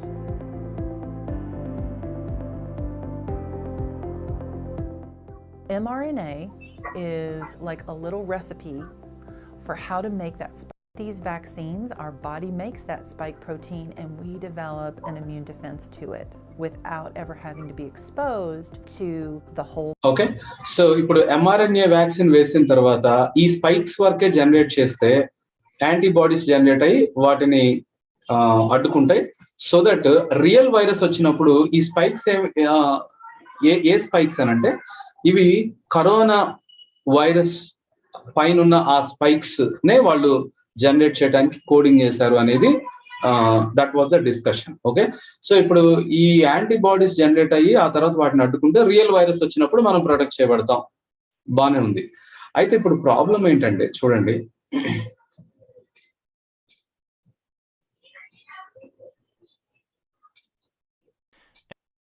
yet, but the mRNA and numerous mechanisms happen the antigen to the extracellular space. Spikes వచ్చిన తర్వాత అవి generate అవుతాయి. భాను గారు చెప్తున్న point ఏంటంటే ఇప్పుడు మనకి సమస్య వైరస్ వల్ల వచ్చిందా లేకపోతే మన ఇమ్యూనిటీ రోగ నిరోధక వ్యవస్థ వల్ల వచ్చిన సమస్య, ఈ రెండింటిని సపరేట్ చేయకపోతే ప్రాబ్లమ్ ని మనం దీన్ని కరెక్ట్ గా అడ్రస్ చేయలేం. ఎందుకనంటే వైరస్ మన ఇమ్యూనిటీ సిస్టాన్ని యాక్టివేట్ చేసింది.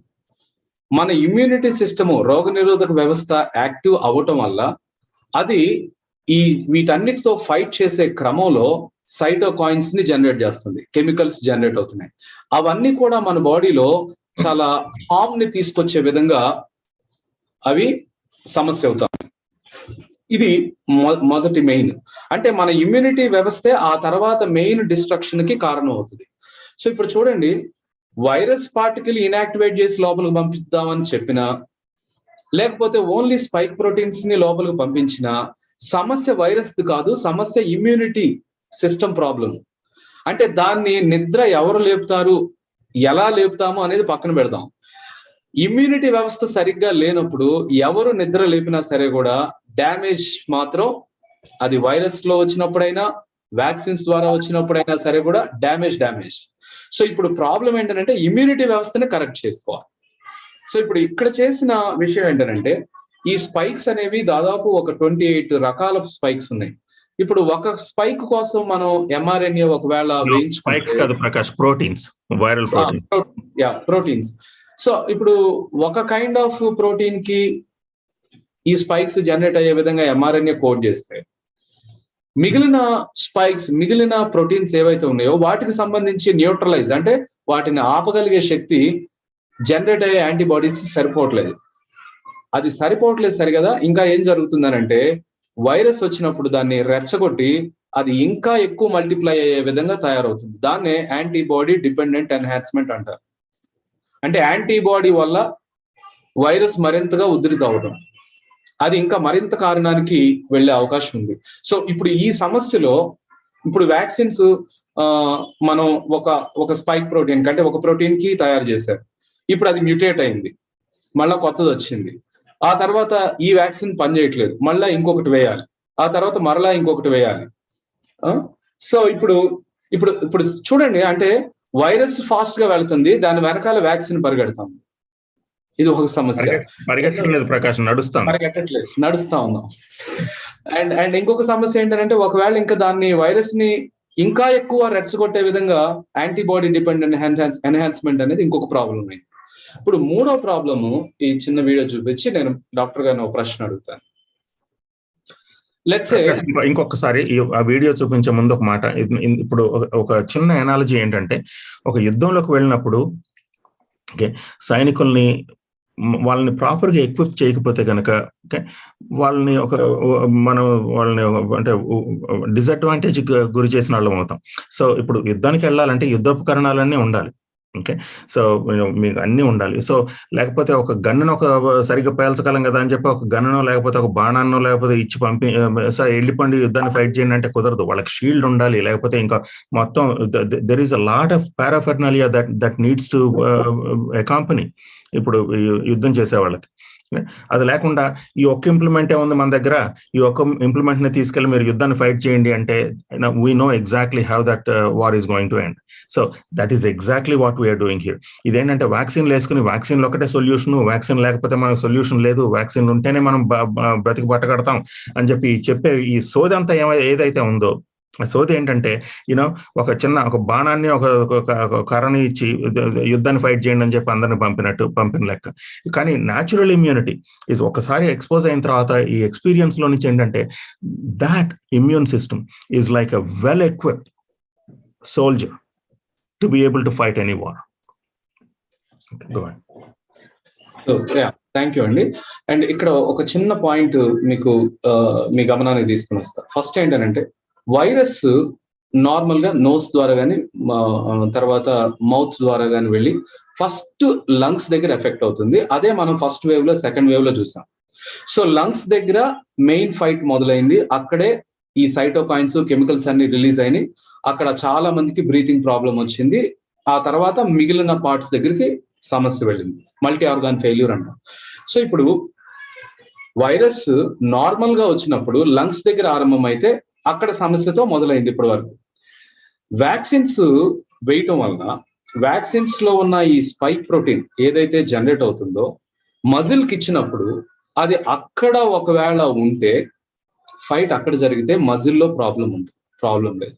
కానీ ఒకవేళ ఈ స్పైక్ ప్రోటీన్స్ మన బాడీలో వేరే చోటకి ట్రావెల్ అయితే మన ఇమ్యూనిటీ వ్యవస్థ దాన్ని ఫైట్ చేసే క్రమంలో ఏ స్పాట్ దగ్గర అది ఫైట్ చేయటం మొదలు పెడితే there the real issue starts. ఒకసారి చూడండి. Wait, sorry.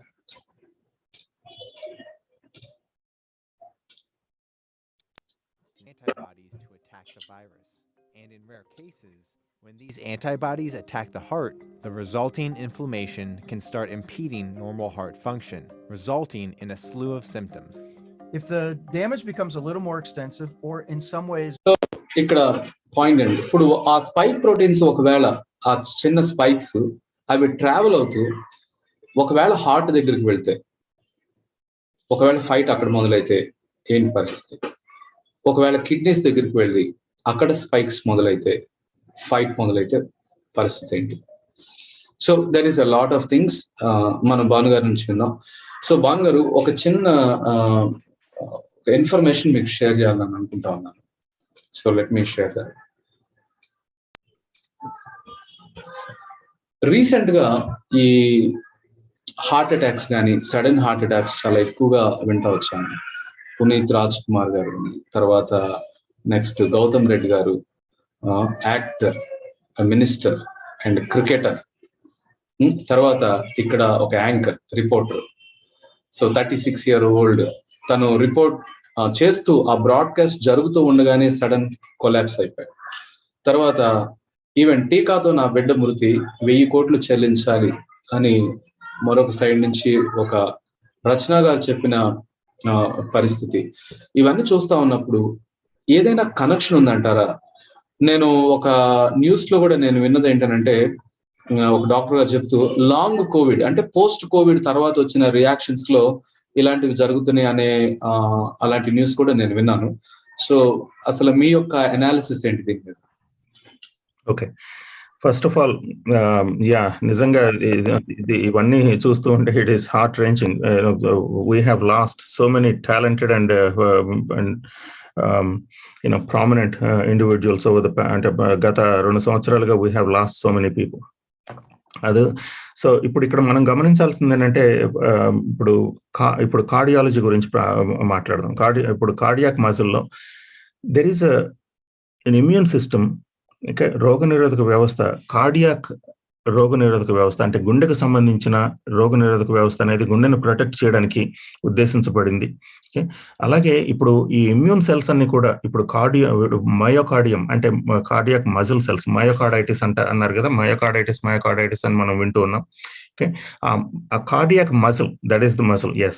Okay, a cardiac muscle ని ప్రొటెక్ట్ చేయడానికి, okay, కార్డియాక్ మజిల్ లో మనం పుట్టిన దగ్గర నుంచి, okay, ఈ ఇమ్యూన్ సెల్స్ అనేవి కార్డియాక్ మజిల్ ని ఇన్ఫిల్ట్రేట్ చేసి లేకపోతే అక్కడ నివాసం ఏర్పరచుకుని ఉంటాయి. సో ఇక్కడ మనం చూడవలసింది ఏమిటి అంటే, ఇప్పుడు వైరస్ ఇప్పుడు హార్ట్ ని ఇంతగా ఎఫెక్ట్ చేసిందా అంటే లేదని చెప్పుకోవాలి. అంటే ఇప్పుడు న్యాచురల్ వైరస్, న్యాచురల్ గా వచ్చే వైరస్ ఇలా ఎఫెక్ట్ చేసిందా అంటే లేదని చెప్పాలి. ఎందుకంటే మయోకార్డైటిస్, పోస్ట్ కోవిడ్ మయోకార్డైటిస్ చాలా rare and it is very, అంటే అది అంత ప్రామినెంట్ కాదు అది. అలాగే ఇప్పుడు హార్ట్ విషయంలో చూసినా లేకపోతే బ్రెయిన్ విషయంలో చూసినా, బ్రెయిన్ కి దానికి ఒక ఇమ్యూన్ సిస్టమ్ ఉంది, రోగనిరోధక వ్యవస్థ ఉంది. అలాగే బోన్స్ విషయంలో చూస్తే బోన్స్ కి ఆస్టియో ఇమ్యూన్ సిస్టమ్, దానికి సంబంధించిన ఇమ్యూన్ సిస్టమ్ దానికి ఉంది. అలాగే లెట్స్ ఎగ్జామిన్, ఇప్పుడు ఒక హార్ట్ గురించి ఆలోచిద్దాం. ఇప్పుడు ఇప్పుడు mRNA వ్యాక్సిన్లు ఇచ్చిన తర్వాత ఇక్కడ చాలా మందికి చిన్న పిల్లలకి హార్ట్ అటాక్లు రావడం చాలా అది ప్రామినెంట్ గా కనపడింది. కానీ that news was suppressed. Okay, ఇప్పుడు వార్స్ డేటాలో చాలా ఇన్ఫర్మేషన్ ఉన్నా అది దట్ హెస్ బిన్ సప్రెస్డ్. కానీ వీ కెనాట్ సప్రెస్. ఇప్పుడు ప్రామినెంట్ డెత్లు అయితే కనుక షేన్ వాన్ కానీ లేకపోతే గౌతమ్ రెడ్డి గారు కానీ వీళ్ళు చనిపోతే దాన్ని సప్రెస్ చేయడానికి that is news. Okay, let's look at this cardiac immune system. First of all, ఈ spike proteins అనేవి, ఇప్పుడు spike protein అనేది it is supposed to be a part of a viral body. Okay, so ఆ virus లో natural గా ఉండవలసిన spike అనేది what we're doing is మన ఈ వ్యాక్సిన్స్ ద్వారా what we're making our body produce this free floating spikes. Okay, ఈ free floating spikes అనేవి they are looking for some cell to latch on to. Okay, for instance if ఇప్పుడు ఒకవేళ ఈ free floating spikes if they latch on to ఇది ఆ free floating spikes అనేవి they cannot survive. అది అలా అంటే అది they have to latch on to some cell. Okay, either endothelial cells కానీ లేకపోతే కార్డియాక్ సెల్స్ కానీ లేకపోతే బ్రెయిన్ సెల్స్ కానీ లేకపోతే కిడ్నీ సెల్స్ కానీ they have to attach them cells to these cells. ఒకవేళ అలా అటాచ్ అయితే కనుక these immune cells that are part of this cardiac system, ఇక ఒకవేళ ఈ గుండె సంబంధించిన ఇమ్యూన్ సిస్టమ్ ఉంది చూసారా, ఆ ఇమ్యూన్ సిస్టమ్ ఏం చేస్తుందంటే దట్ ఐడెంటిఫైస్ దోస్ సెల్స్. అది ఏదైతే ఏ సెల్స్ లో అయితే ఏ కార్డియాక్ సెల్స్ లో అయితే ఈ స్పైక్ ప్రోటీన్స్ అటాచ్ అయి ఉన్నాయో ఆ సెల్స్ అన్నిటిని ఐడెంటిఫై చేసి దోస్ సెల్స్, ఆ cells will be targeted for destruction. మీకు అర్థమైందా? ఇది this is an extremely important point. ఇది చాలా చాలా ఇంపార్టెంట్ విషయం ఇది. ఇప్పుడు ఏంటంటే ఈ స్పైక్ మీరు చెప్పే పాయింట్ ఏంటంటే, ఇప్పుడు హార్ట్ లో ఈ స్పైక్స్ ఏవైతే ఫ్రీగా మన బాడీలో తిరుగుతా ఉన్నాయో, ఫ్లోట్ అవుతా ఉన్నాయో, సో ఈ తిరిగే ఈ స్పైక్స్ అనేవి వాటంతటికి అవి అక్కడ ఉండవు, ఎక్కడో ఒక చోటుకి వెళ్ళి అతుక్కోవాలి. అది దట్ ఈస్ ట్రూ. అతుక్కునే క్రమంలో అది ఒకవేళ లోపల ధమనులు గోడల్లో అతుకోవచ్చు, లేదంటే గుండె దగ్గర ఉన్న ఆ యొక్క కండరం సెల్స్ కార్డియోమయోసైట్స్ అంటాం. కార్డియోమయోసైట్స్. సో ఇక్కడ ఈ మజిల్లో కానీ అక్కడికి వెళ్ళి అతుక్కున్నప్పుడు అక్కడ ఉన్న రోగ నిరోధక వ్యవస్థ యాక్టివ్ అయ్యి ఆ సెల్స్ ని, ఏ సెల్స్ కి అయితే అతుక్కున్నాయో ఆ సెల్స్ ని డ్యామేజ్ చేస్తాయి. That is exactly right. అది సో దానివల్ల ఇప్పుడు ఏంటంటే ఇప్పుడు మనకు మయోకార్డైటిస్ అని వింటూ ఉన్నాం. మయోకార్డైటిస్ ఒక లక్షణాలు విపరీతంగా హార్ట్ రేట్ పెరిగిపోవడం, తర్వాత నెమ్మదిగా హార్ట్ మజిల్ డ్యామేజ్ అవ్వడం, ఇదంతా కూడా this is what we are seeing in ఇప్పుడు పోస్ట్ వ్యాక్సినేషన్ వ్యాక్సిన్స్ వేసుకున్న తర్వాత that is exactly what we are observing. So myocarditis is that is how these heart attacks are happening. That is what ఇప్పుడు basic immunology, just immunology రోగనిరోధక వ్యవస్థ గురించిన basics తెలిస్తే, లేకపోతే ఈ స్పైక్ ప్రోటీన్స్ ఎలా పనిచేస్తాయో అవి తెలిస్తే కనుక ఇది పెద్ద కొంచెం కష్టం, ఇది అర్థం చేసుకోవడం కష్టం కాదు. ఒకవేళ ఇప్పుడు ఏమిటి అంటే ఈ స్పైక్ ప్రోటీన్స్ వెళ్ళి ఆ కార్డియోమయోసైట్స్ లో అతుక్కోవడం వల్ల ఆ cardiomyocytes will be identified as a contaminated cell. Okay, ఆ ఉన్న వేస్టేజ్ అంతటిని ఇప్పుడు ఇమ్యూన్ సెల్స్ అన్నిటి ఫంక్షన్ ఏంటి, అక్కడ ఉన్న ఎక్స్ట్రా అంటే ఎటువంటి వేస్టేజ్ కానీ లేకపోతే ఎటువంటి డెడ్ సెల్స్ కానీ ఉండకుండా వాటిని నెమ్మదిగా క్లియర్ చేయడం, లేకపోతే అక్కడికి ఏమైనా బ్యాక్టీరియా కానీ వైరస్లు కానీ ఏమైనా వస్తే కనుక వాటిని క్లియర్ చేయడం. దట్ ఈస్ వాట్, అదే రోగనిరోధక వ్యవస్థ యొక్క ఉద్దేశం, అదే రోగనిరోధక వ్యవస్థ యొక్క ఫంక్షన్ అదే. ఓకే, సో ఆ కార్డియోమయోసైట్స్ లో కనుక ఈ స్పైక్ ప్రోటీన్స్ వెళ్ళి అతుక్కుంటే ఆ కార్డియోమయోసైట్స్ అవి ఫారిన్ సెల్స్ గానో లేకపోతే కంటామినేటెడ్ సెల్స్ గానో ఇమ్యూన్ సిస్టమ్ ఆ ఇమ్యూన్ సెల్స్ కనుక ఐడెంటిఫై చేస్తే that causes that immune system attacking those cardiomyocytes and causing myocarditis. Okay, ఆ మయోకార్డైటిస్ అనేది ఎంత ఉధృతంగా ఇప్పుడు ఇమ్యూన్ సిస్టమ్ లో జరిగే ఈ రియాక్షన్స్ అన్ని కూడా చాలా త్వరితగతిని చాలా క్విక్ గా జరిగే ఫీచర్ ఉంటుంది. ఎందుకంటే there is no time to waste. ఒకవేళ భయంకరమైన ఇప్పుడు అటాక్ మన మీద జరుగుతూ ఉంటే కనుక there is no time to waste. Immune system has to come in and clear all the things that are damaging. So that is అందుకని చెప్పే ఈ మయోకార్డైటిస్ అనేది చాలా క్విక్ గా ఇప్పుడు కొంచెం హార్ట్ రేట్ పెరుగుతూ ఉంది అంటే కనుక that is a compensatory mechanism. ఆ కాంపెన్సేటరీ మెకానిజం ని మనం గమనించకపోతే, మనం పల్స్ ఆక్సిమీటర్ పెట్టుకోకపోతే హార్ట్ రేట్ పెరుగుతుందని చెప్పి ఎవరికి తెలియదు. అంత బాగానే ఉంటుంది, మొత్తం బాడీ ఈజ్ ఫంక్షనింగ్ నార్మల్లీ, మేము బాగానే ఉన్నాము, దేర్ ఇస్ నథింగ్ రాంగ్ అని చెప్పి అనుకునే ఇది ఉంటుంది. కానీ ఒకసారి రియాక్షన్స్ అన్ని స్టార్ట్ అయ్యి కార్డియోమయోసైట్స్ అని అంటే వాటి యొక్క మయోకార్డైటిస్ లో హార్ట్ మసిల్ కి డ్యామేజ్ అవడం ద్వారా సడన్ హార్ట్ అటాక్స్ జరుగుతుంది. ప్రకాష్. ఐ థింక్ ఆ పాయింట్ ఎంతమంది మీరు అర్థం చేసుకోవడానికి ప్రయత్నం చేస్తా ఉన్నారు, కానీ అది చాలా ఇంపార్టెంట్ పాయింట్ అండి. లెట్స్ సే ఫర్ ఎగ్జాంపుల్ మీకు అది జస్ట్ కొంత యాడ్ చేయడానికి ప్రయత్నం చేస్తాను. ఇప్పుడు లెట్స్ సే ఒక 100 మంది ఉన్నారండి. 100 మందిలో బ్లూ క్యాప్స్ పెట్టుకుని ఉన్నారు. ఇప్పుడు ఇమ్యూనిటీ సిస్టమ్ కి రెడ్ క్యాప్ పెట్టుకుని ఉంటే అటాక్ చేయటం అని అనుకుందాం. సో ఇప్పుడు అదొచ్చి ఈ పర్టికులర్ స్పైక్ ప్రోటీన్ అనేది ఆ సెల్ మీద యాడ్ అయినప్పుడు ఆ క్యాప్ మీద అది ఆ రెడ్ కలర్ ఒకవేళ టర్న్ అయిందంటే వెంటనే ఇమ్యూనిటీ సిస్టమ్ దాన్ని హిట్ చేస్తుంది. అయితే ఇక్కడున్న ఒక చిన్న ప్రాబ్లం ఏంటంటే, మన మయోకార్డైసిస్ అంటే ఆ లోపల ఉన్న మజిల్లో సెల్స్ ఉన్నాయి కదా, ఒక సెల్ మీద అతుక్కుంటే ఆ సెల్ మొత్తాన్ని ఒక ఎనిమిగానే చూస్తుంది, ఆ సెల్ మొత్తం ఫారిన్ గానే చూస్తుంది. సో ఇప్పుడు ఆ సెల్లో కొంత పార్ట్ మాత్రమే స్పైక్ వచ్చి అతుక్కుంది, మిగిలిన పార్ట్ అంతా మన సెల్లే అది. కానీ ఇప్పుడు ఆ సెల్ మొత్తాన్ని ఎనిమిగా చూసినప్పుడు ఆ రకం సెల్స్ ఎక్కడైతే ఉన్నాయో వాటన్నిటిని డ్యామేజ్ చేయడం మొదలు పెడుతుంది. అంటే మన ఓన్ సెల్స్ ను కూడా రోగనిరోధక వ్యవస్థ ఎనిమిగా చూసి డ్యామేజ్ చేసే క్రమం. అందుకనే సడన్ కొలాప్స్ ఎందుకు జరుగుతుంది అంటే అన్ని సెల్స్ మీద కూడా అటాక్ మొదలవుతుంది. అందుకనే ఫ్రీ ఫ్లోటింగ్ అంటే ఫ్రీగా మూవ్ అయ్యే స్పైక్స్ ని బాడీలోకి ఇండ్యూస్ అవ్వటము అనేది ఈజ్ నాట్ గుడ్ అనేది భాను గారు చెప్తా ఉన్నారు. మెయిన్ ఒకవేళ వైరస్ అయితే డైరెక్ట్ వైరస్ పార్టికలే కనబడుతుంది. సో కంప్లీట్ ప్యాకేజ్డ్ గా ఉంటుంది కాబట్టి అటాక్ కొంతవరకు అంతవరకే ఉంటుంది. కానీ ఈ స్పైక్ ప్రోటీన్ ఎలాంటిదని అంటే జస్ట్ అక్కడికి వచ్చి దాన్ని మంచి సెల్ని కూడా ఎనిమి సెల్ గా క్రియేట్ చేయటం, మిగిలిన సెల్స్ అన్ని కూడా ఎనిమిగా అయిపోవటం, అండ్ ఫైనల్ గా బిగ్గెస్ట్ డిస్ట్రక్షన్ అనేది జరుగుతుంది. సో ఇది మెయిన్ గా మనం అర్థం చేసుకోవాల్సింది. సో అయితే భాను గారు ఒక మాట అడుగుతానండి, ఈజ్ దర్ ఎనీ సొల్యూషన్? చాలా మంది by force or by different means చాలా మంది వ్యాక్సిన్స్ తీసుకున్నారు. 1 డోస్ తీసుకున్న వాళ్ళు ఉన్నారు, 2 డోసులు తీసుకున్న వాళ్ళు ఉన్నారు. మరి ఇలాంటి వాళ్ళకి మీరు ఏదైనా సజెషన్ ఇస్తారా? What is the best way that we can protect? Further గా తీసుకోవాలి అనే విషయం కంప్లీట్ గా పర్సనల్ చాయిస్. కానీ ఆల్రెడీ తీసుకున్న వాళ్ళకి ఇచ్చే సలహా ఏమన్నా మీరు చెప్తారు ఈ విషయం?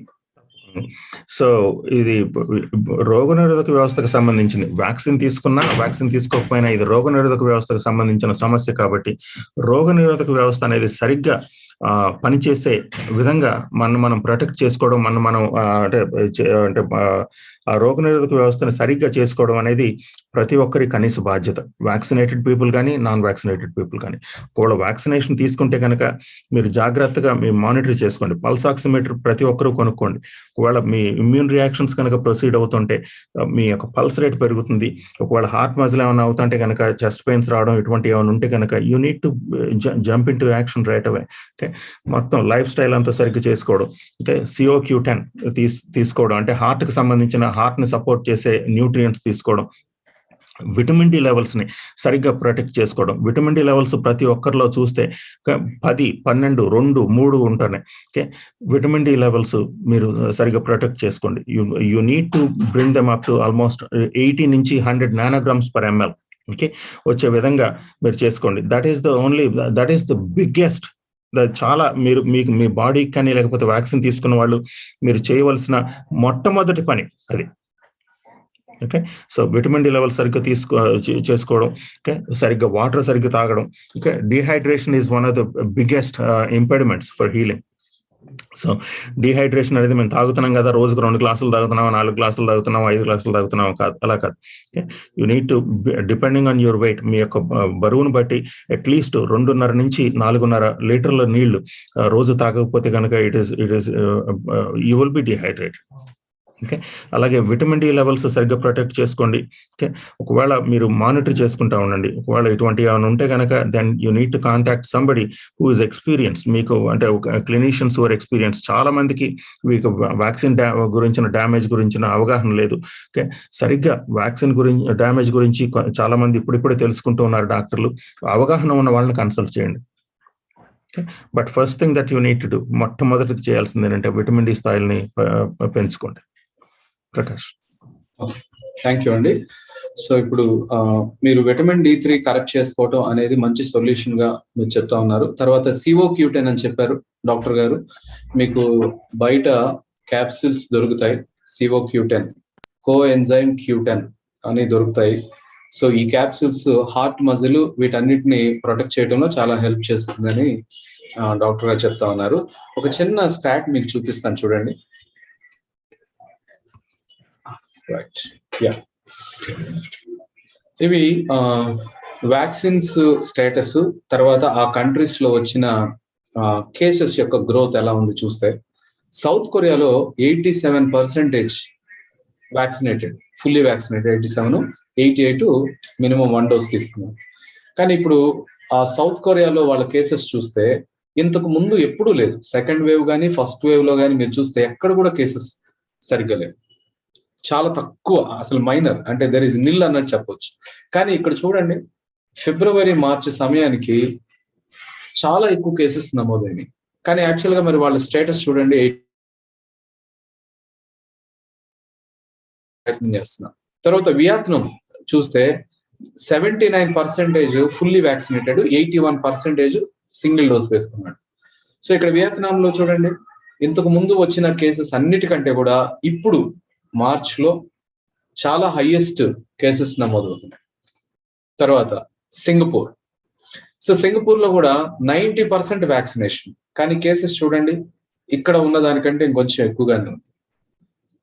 తర్వాత థాయిలాండ్ లో ఫస్ట్ వేవ్ లో కానీ సెకండ్ వేవ్ లో కానీ లేనన్ని ఎక్కువ కేసెస్ మార్చ్ లో చూస్తా ఉన్నారు. వ్యాక్సినేషన్ స్టేటస్ 71%, 78 కనీసం 1 డోస్ వేసుకున్నాడు. సో ఇవన్నీ మీకు అబ్జర్వేషన్స్, మనం ఖచ్చితంగా ఆలోచించాల్సిన విషయం అనేది మాత్రం అర్థమవుతుంది.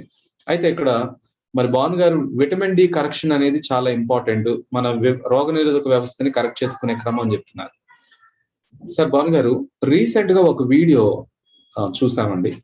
ఆ వీడియోలో ఒక డాక్టర్ గారు చెప్తూ MBBS first year text book లో విటమిన్ డి అనేది దాదాపు పర్ డే ఒక 2000 యూనిట్ల కంటే ఎక్కువ తీసుకోకూడదు అని చెప్పారు. తర్వాత నెలకు 1 కానీ అవసరం అనుకుంటే వారానికి 1 అని తీసుకోవాలి అని అన్నారు. ఎందుకు అని అంటే ఇది fat soluble vitamin. Fat soluble అంటే కొవ్వులో మాత్రం స్టోర్ అయి ఉండేది, అది బయటకు వెళ్ళదు. వాటర్ సాల్యుబుల్ అంటే యూరిన్ లో వెళ్ళిపోతుంది, కొవ్వులో ఉండే మాత్రం వెళ్ళదు. కాబట్టి మనం ఎక్కువ మోతాదులో తీసుకుంటే దానివల్ల ఎస్పెషల్లీ విటమిన్ డిలో కాల్షియం పెరుగుతుంది, తర్వాత కిడ్నీ క్రియాటిన్ లెవెల్ పెరుగుతుంది, మరింత సమస్యకు వెళ్ళే అవకాశం ఉందని ఒక ఎగ్జాంపుల్ కూడా ఆయన కోట్ చేయటం నేను చూశానండి ఒక వీడియో. సో ఇప్పుడు మరి విటమిన్ డి, మరి మీరు చెప్పినట్లుగా ఇందాక వెంకట్ చెప్పిన టెస్ట్ మనీలో కొంత ఎక్కువ తీసుకున్నా అని చెప్పాడు. ఈ పరిస్థితిలో విటమిన్ డి ఒకవేళ తీసుకుంటే ఇలాంటి సమస్యలకు వెళతామా? ఫ్యాట్ సాల్యుబుల్ అని అన్నప్పుడు మరి అది బయటకు వెళ్ళదు అని చెప్పినప్పుడు మరి ఎందుకు విటమిన్ డి డెఫిషియన్సీస్ అనేవి ఈరోజు చాలా మందిలో ఉన్నాయి? సో వీటన్నిటిని ఎలా అర్థం చేసుకోమంటారు? విటమిన్ డి మరి ఒకవేళ టాక్సిసిటీ, కిడ్నీ ప్రాబ్లం వచ్చే అవకాశాలు ఉన్నాయా? ఒకసారి వివరిస్తారు. చాలా మంచి ప్రశ్న అడిగారు. దిస్ ఈజ్ అంటే విటమిన్ డి వేసుకుంటే అంటే టాక్సిసిటీ వస్తుంది, లేకపోతే విటమిన్ డి అనేది, లేకపోతే ఫ్యాట్ సాల్యుబుల్ వైటమిన్స్ గురించి మాట్లాడాలంటే vitamin A, vitamin D, vitamin E, vitamin K, ADEK, ADEK vitamins అంటాం. సో ఇవన్నీ fat soluble vitamins. Okay, so 60-70 సంవత్సరాల క్రితం విటమిన్ డి టాక్సిసిటీ గురించిన ప్రచారం ఉధృతంగా జరిగింది. That is what made into అదే medical textbooks, first year textbooks లోకి అదే దాన్నే రాయడం జరిగింది. ఓకే, కానీ ఇప్పుడు ఏదైనా సైన్స్ ఏదైనా అయితే కనుక what we need to do, ఇప్పుడు మనం చేయవలసింది ఏమిటి అంటే, ఇప్పుడు ఈ సైన్స్ యొక్క ఒకవేళ ప్రయోగాలు ఏమైనా చేస్తే ఆ ప్రయోగాల్ని మనం కంటిన్యూస్ బేసిస్ మీద అర్థం చేసుకుంటూ, లేకపోతే వాటి అంటే ఈ సైంటిఫిక్ ప్రతిపాదనలు ఏమైతే ఉన్నాయో వాటన్నిటిని సరిగ్గా మనం అర్థం చేసుకోవాల్సిన అవసరం ఉంది. ఒకవేళ మనం అండర్స్టాండింగ్ లో ఏమైనా లోపాలు ఉంటే వాటిని ఇప్పుడు లేటెస్ట్ ఇన్ఫర్మేషన్ అంటే ఆధునిక యుగంలో ఉన్న మనం ఇప్పుడు ఆధునిక అంటే ఇప్పుడు దీంట్లో ఉన్న ఇన్ఫర్మేషన్, దీంట్లో ఉన్న సమాచారాన్ని బట్టి ఈ ప్రతిపాదనల్ని మార్చుకోవాల్సిన ఆవశ్యకత ఉంది. ఎందుకంటే దిస్ ఈజ్ అబౌట్ అంటే పబ్లిక్ హెల్త్. ఓకే, ఇది మన హెల్త్ కి, మీ హెల్త్ కి, నా హెల్త్ కి సంబంధించిన సమస్య. ఏదో ఊరికే 60 సంవత్సరాల క్రితం ఒక టెక్స్ట్ బుక్ లో ఉంది కదా అని చెప్పి ఆ టెక్స్ట్ బుక్ నే బ్లైండ్ గా ఫాలో అయ్యే దాని నుంచి మనం బయటకు వద్దాం. ఎందుకంటే అది ఇప్పుడు ఒకవేళ అదే కనుక నిజమైతే, లేకపోతే 60,000 రోజుకు 2,000 యూనిట్ల కంటే ఎక్కువ తీసుకోకూడదు అనేది నిజమైతే కనుక, ఓకే, మొత్తం విటమిన్ డి డెఫిషియన్సీ అనేది మీరు అన్నట్టుగా ఇట్ ఈస్ పర్వేజివ్. మొత్తం వరల్డ్, ప్రపంచం అంతా కూడా విటమిన్ డి డెఫిషియన్సీతో బాధపడుతున్నారు.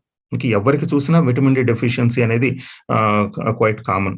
ఇండియాలో కూడా దాదాపుగా 70 to 80, 90% విటమిన్ డి లోపంతో బాధపడుతున్నాం. ఎందుకు అలా అవుతుంది?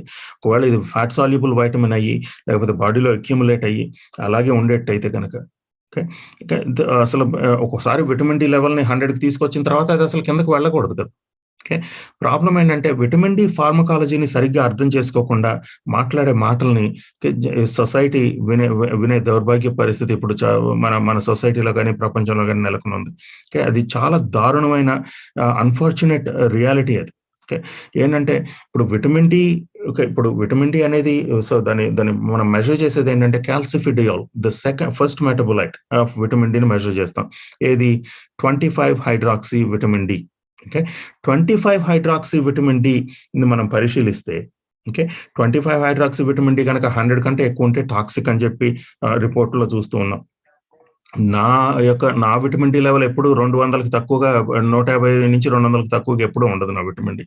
ఓకే, సో ఇప్పుడు దాన్ని పక్కన పెడితే కనుక, okay, vitamin D 25 hydroxy vitamin D calcifediol దాని యొక్క హాఫ్ లైఫ్ అనేది 14 days.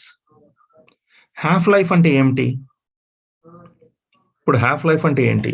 ఒకవేళ మనం ఏమి చేయకపోతే కనుక, మనం బయట నుంచి ఎటువంటి ఇన్పుట్ ఇవ్వకపోతే, ఓకే, ఈ యొక్క కాన్సన్ట్రేషన్స్ 25 హైడ్రాక్సీ విటమిన్ డి కాన్సన్ట్రేషన్లు, ఓకే, సగానికి రావడానికి ఒకవేళ ఇవాళ ఈ రోజు 100 ఉందనుకుందాం. 100 ఉంటే కనుక మళ్ళీ 14 రోజుల తర్వాత చూస్తే అది 50కి వస్తుంది. That is what half life is. Half life అంటే సో 50కి వస్తుంది. ఇంకొక 2 వారాలు ఆగి ఎటువంటి తీసుకోకుండా డాక్టర్ గారు మాట విని, డాక్టర్ గారు చెప్పారు కదా మరి చాలా ఏదో ఆరోగ్యం గుల్లైపోతుందని చెప్పి మాట విని ఇంకో 2 వారాలు తీసుకోకపోతే 25కి వస్తుంది. Person is already deficient. Okay, ఇంకొక 2 వారాలు 6 వారాలు తీసుకోకపోతే, డాక్టర్ గారు చెప్పినట్టు నెల రోజులకు ఒకసారి తీసుకోవాలని చెప్పి నెల రోజులు తీసుకోకపోతే కనుక 12కి వస్తుంది. 12కి వస్తే వచ్చే పర్యవసానాలు ఏంటి? Okay, vitamin D deficiency, vitamin D లోపం అనేది క్యాన్సర్ని కాజ్ చేస్తుంది. విటమిన్ డి లోపం అనేది బోన్ ప్రాబ్లమ్స్ ని కాజ్ చేస్తుంది. విటమిన్ డి లోపం అనేది ఇమ్యూన్ సిస్టమ్ తో ప్రాబ్లమ్స్ ని కాజ్ చేస్తుంది. విటమిన్ డి లోపం అనేది ఆటో ఇమ్యూన్ డిజార్డర్ని కాజ్ చేస్తుంది. Where do we go from here? ఎలా ఆలోచిద్దాం ఇది? ఇప్పుడు ఒకవేళ అదే కరెక్ట్ అయితే కనుక 2000 యూనిట్లు కరెక్ట్ అయితే కనుక clinicaltrials.gov వెళ్ళి మీరు చూడండి, క్లినికల్ ట్రయల్స్ చూడండి. ఇప్పుడు విటమిన్ డి గురించిన క్లినికల్ ట్రయల్స్ చూస్తే రోజుకి 5 లక్షల యూనిట్లు ఇస్తూ క్లినికల్ ట్రయల్స్ చేస్తున్నారు డాక్టర్లు. ఎందుకు? ఎలా ఇస్తారు? ఒక డోసు, సింగిల్ డోస్ 5 లక్షల యూనిట్లు 6 లక్షల యూనిట్లు సింగిల్ డోస్ ఇచ్చి క్లినికల్ ట్రయల్స్ చేస్తున్నారు. What they are finding out, recent covid crisis లో what they are finding out is, వాళ్ళ యొక్క ఈ పరిశోధనల యొక్క రిజల్ట్స్ ఏంటంటే విటమిన్ డి ఎక్కువ ఇచ్చినందువల్ల ఈ ఇన్ఫ్లమేటరీ మార్కర్స్, లంగ్ లో ఇన్ఫ్లమేషన్ తగ్గుతుంది. నేను మొట్టమొదటి చెప్పాను కదా, ఇది ఈ ప్రాబ్లం ఇన్ఫెక్షన్ కాదు ఇన్ఫ్లమేషన్ అని చెప్పి. విటమిన్ డి ఎక్కువ ఇస్తే ఇన్ఫ్లమేషన్ తగ్గుతుంది, ఇన్ఫ్లమేటరీ మార్కర్స్ తగ్గుతున్నాయి, వాళ్ళ సర్వైవల్ పెరుగుతుంది, వాళ్ళ హాస్పిటల్లో ఐసీయూలోకి వెళ్ళే ఫ్రీక్వెన్సీ తగ్గుతుంది, ఐసీయూలో ఉన్న వాళ్ళ సర్వైవల్ కూడా పెరుగుతుంది, వాళ్ళ రేట్ పెరుగుతుంది.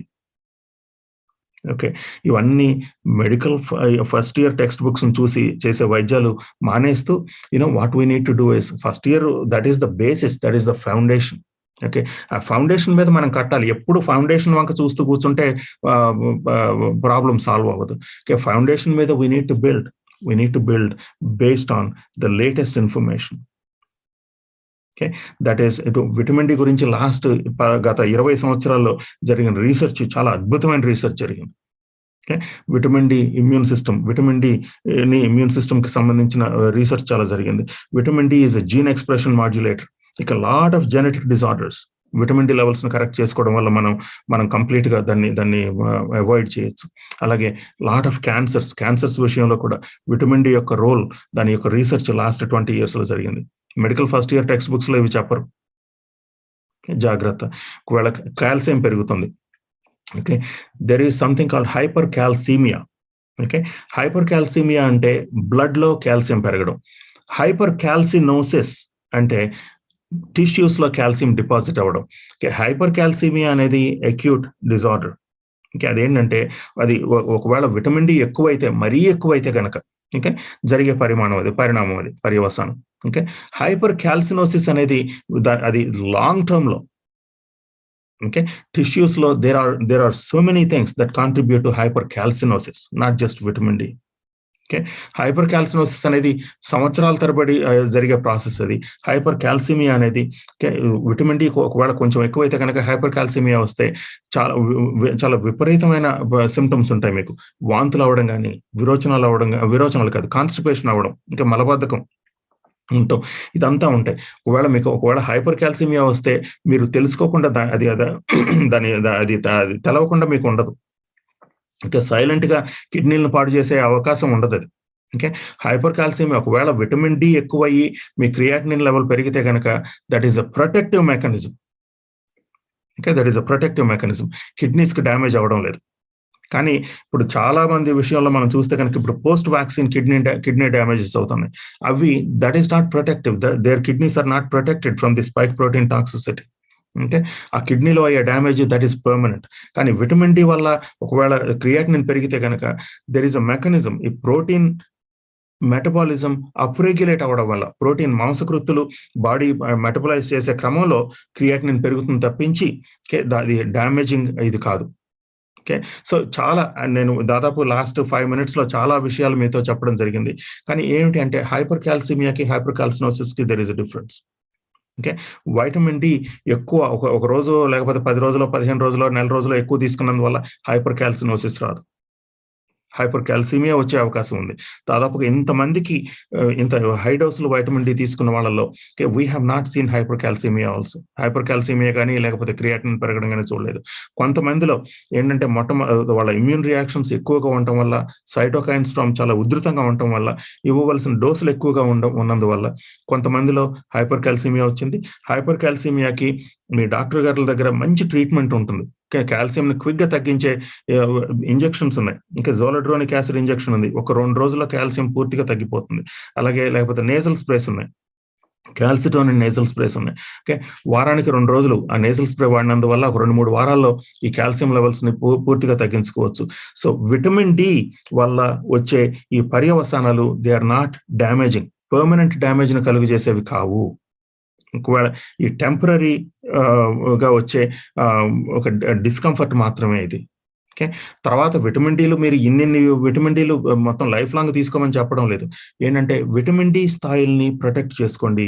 విటమిన్ డి స్థాయిల్ని 80 నుంచి 100 దగ్గర మెయింటైన్ చేసుకోండి. ఆ డాక్టర్ గారిని అడగండి, మీ డాక్టర్ గారిని అడగండి, విటమిన్ డి స్థాయిలు 80 దగ్గర ఎలా మెయింటైన్ చేసుకోవాలి డాక్టర్ గారు అని చెప్పి అడగండి. Okay, there is a lot that is a lot of misinformation. జాగ్రత్త, that can mean a difference. అది మీ యొక్క సావుకి బ్రతుక్కి మధ్య తేడా అవ్వచ్చు, అంటే ఈ మిస్ఇన్ఫర్మేషన్ కనుక మీరు నమ్మితే. Thank you Prakash. Thank you అండి. ఒకసారి మీరు యూట్యూబ్ లో కానీ వెళ్ళి విటమిన్ D3 అండ్ కరోనా అని మీరు సెర్చ్ చేస్తే so many videos. D3 deficiency ఉన్న వాళ్ళలో కరోనా డెత్ రేట్ ఎక్కువ ఉంది అని, మోర్టాలిటీ రిలేటెడ్ స్టాట్స్ అవన్నీ కూడా చాలా క్లియర్ గా ఆ వీడియోస్ ఉన్నాయి.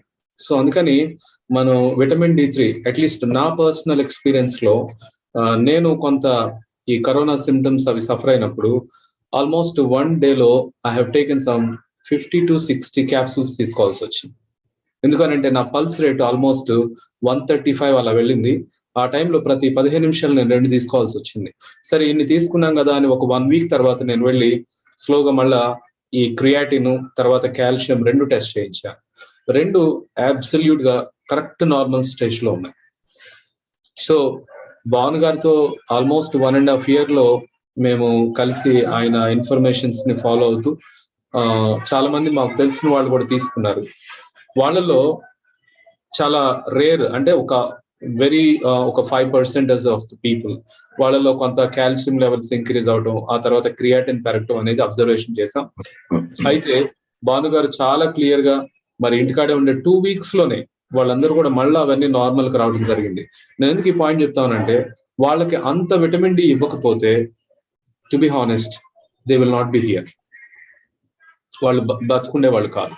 ఎందుకనంటే వాళ్ళకు వచ్చిన లోపల ఉన్న ఆ యొక్క సాచురేషన్స్ పడిపోయిన విధానం కానీ 89కి 70కి వెళ్ళిన వాళ్ళకి హై డోసెస్ ఇవ్వటం బట్టి వాళ్ళు వెంటనే వాళ్ళ యొక్క ఆక్సిజన్ లెవెల్స్ పెరిగినాయి. ఆ తర్వాత వచ్చిన ఆ సైడ్ ఎఫెక్ట్స్ కి మెల్లగా ఇంటికాడే భాను గారు గైడ్ చేశారు, చాలా ఈజీగా దాని నుంచి బయటకు రాగలిగారు. ఆ టెస్ట్ మనీస్ మనం YouTube channel life in God ఛానల్లో ఉన్నాయి, అవన్నీ కూడా మీరు చూడొచ్చు. సో అందుకని మనం మంత్కు 1 వేసుకుంటాము అనేది ఒకవేళ అంటే అది డెఫినెట్లీ చాలా కష్టం అండి ఇలాంటి పరిస్థితిలో. సో మనం టెస్ట్ చేయించుకుందాం. బెస్ట్ థింగ్ ఏంటంటే ఎన్ని వేసుకోవాలి అనే దానికంటే టెస్ట్ చేయించుకుందాం, ఏ లెవెల్ ఎక్కడున్నామో, తర్వాత ఇమీడియట్ గా కొంత కరెక్షన్ చేసుకుని 80 to 100 దగ్గరికి మనం రీచ్ అవ్వగలిగితే I think that is best.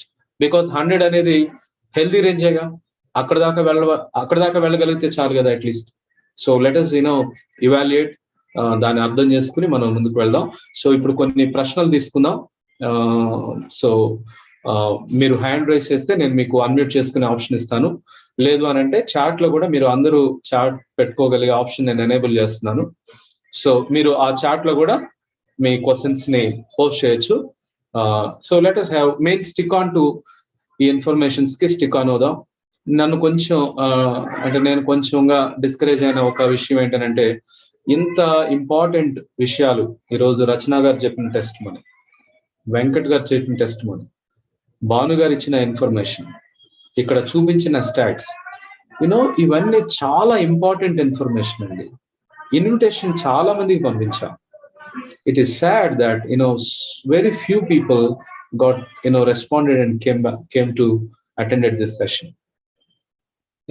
The painful is, and it is everybody's responsibility. ప్రతి ఒక్కళ్ళు బాధ్యతగా తీసుకుని తెలుసుకోవాల్సిన సమయాలు ఇవి. So that is definitely individual choice అండి. But anyway let us go to question hour. So మీరు ఎవరైనా హ్యాండ్ రైజ్ చేస్తే నేను మీకు అన్మ్యూట్ చేసుకునే ఆప్షన్ ఇస్తాను. You can raise your you can ask your question. ఎవరైనా ఉన్నారండి? Any questions?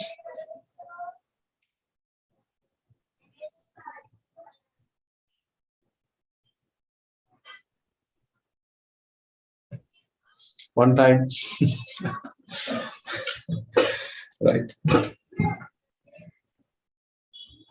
So good that questions లేవనుకుంటున్నాను. Okay, right. సో స్పెసిఫిక్ గా వ్యాక్సిన్స్ తర్వాత మరి ఈ కరోనా రిలేటెడ్ అడగడానికి ప్రయత్నం చేయండి. So let us ask Denny Isaac garu. Doctor Bhanu garu, అంటే ఈ మధ్యకాలంలో ఒక న్యూస్ ఏంటంటే వ్యాక్సిన్ వేయించుకున్న వాళ్ళ వల్ల వ్యాక్సిన్ వేయించుకోని వాళ్ళకి ప్రమాదం. ఎందుకంటే వాళ్ళ దగ్గరికి వెళ్ళటం వల్ల రకరకాల అంటే వాళ్ళ దగ్గర నుంచి వ్యాక్సిన్ వేయించుకునే వాళ్ళకి చాలా నష్టం జరుగుతుంది. నిన్న నేను ఎక్కడో న్యూస్ లో కూడా చూశాను, వీళ్ళకి హార్ట్ అటాక్స్ వస్తున్నాయి. ఎవరికి?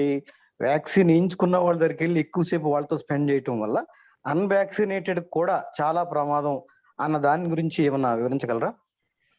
తప్పకుండా డెన్నీ గారు. ఐ థింక్ వీ డిడ్ ఇంతకు ముందు మాట్లాడిన మాటల్లో ఒకసారి నేను చెప్పాను కదా, ఏంటంటే పేరెంట్స్ వ్యాక్సినేటెడ్ దాదాపు లాస్ట్ జూన్, జూలై, ఆగస్ట్ ప్రాంతాల్లో చిన్న చిన్న పిల్లలకి, ఇన్ఫెంట్స్ కి చాలా మందికి అంటే వాళ్ళకి కోవిడ్ ఏమో నెగిటివ్ వస్తుంది, మొత్తం డీసాచురేషన్ దాదాపు 60, అంటే సాచురేషన్ 60లోకి వెళ్ళిపోవడం చిన్న పిల్లలకి దాదాపు సంవత్సరంన్నర, దాదాపు ఇంకా 40 రోజుల పాపకు కూడా ఏంటంటే వాళ్ళ పేరెంట్స్ కానీ లేకపోతే వాళ్ళ గ్రాండ్ పేరెంట్స్ కానీ వాళ్ళు వ్యాక్సిన్ వేయించుకున్న తర్వాత చిన్నపిల్లలు సఫర్ అవ్వడం అంటే చూసాం. అది చాలా మంది పిల్లలు చూసాం. సో ఐ థింక్ చాలా మంది, మనం చెప్పడమే కాదు, చాలా మంది ఎక్స్పర్ట్స్ కూడా చెప్పడం జరిగింది దీని గురించి. ఏంటంటే spike protein is communicable. Spike protein వీళ్ళలో వ్యాక్సినేటెడ్ ఇండివిజువల్స్ లో ఉన్న స్పైక్ ప్రోటీన్ దట్ క్యాన్, అంటే అది వ్యాపించే అవకాశం ఉంది. సో ఆ వ్యాపిస్తున్న క్రమంలో దెన్ స్పైక్ ప్రోటీన్ వల్ల వచ్చే పర్యవసానాలు వీళ్ళలో, అంటే అన్వాక్సినేటెడ్ పీపుల్లో కూడా కొంతవరకు డ్యామేజ్ ని కాజ్ చేయొచ్చు అనేది that is the evidence that we are seeing, that is the evidence that you are referring to. మీరు చెప్పిన కేసులు విషయంలో కూడా అదే జరుగుతుంది. సో వ్యాక్సినేటెడ్ కానీ అన్వాక్సినేటెడ్ కానీ దానికి సొల్యూషన్ ఏమిటి అంటే విటమిన్ డి లెవెల్స్ సరిగ్గా మెయింటైన్ చేసుకోండి. ప్లస్ గెట్ యువర్ మీ యొక్క అంటే ఈ డైట్ లో నుంచి టాక్సిన్స్ ని, లేకపోతే డైట్ లో ఉన్న టాక్సిన్ దీని నుంచి, అంటే అగ్రికల్చరల్ కెమికల్స్ కానీ వీటన్నిటిని, కలుపు మందులు కానీ వీటిని వీటినన్నింటినీ మీరు ఎలిమినేట్ చేసుకుంటూ హోల్సమ్ ఫుడ్ ని తీసుకోవడం. ఓకే, అలాగే తినవలసినంత తినడం, అంటే ఇంటర్మీడియట్ ఫాస్టింగ్ చేయడం. ఓకే, ఇవన్నీ కూడా దేర్ ఆర్ అంటే చాలా విషయాలు మనం, అంటే we can protect our cells, our bodies. దేవుడు మన బాడీలని చాలా అద్భుతంగా డిజైన్ చేశారు. Okay, and God has given the ability, bodies ki ability to discern, అంటే ఏమైనా ఒకవేళ అటాక్స్ ఏమైనా అవుతుంటే, స్పైక్ ప్రోటీన్ వచ్చినా సరే ప్రాపర్ వైటమిన్ డి లెవెల్స్ ఉంటే కనుక we can withstand these adverse effects.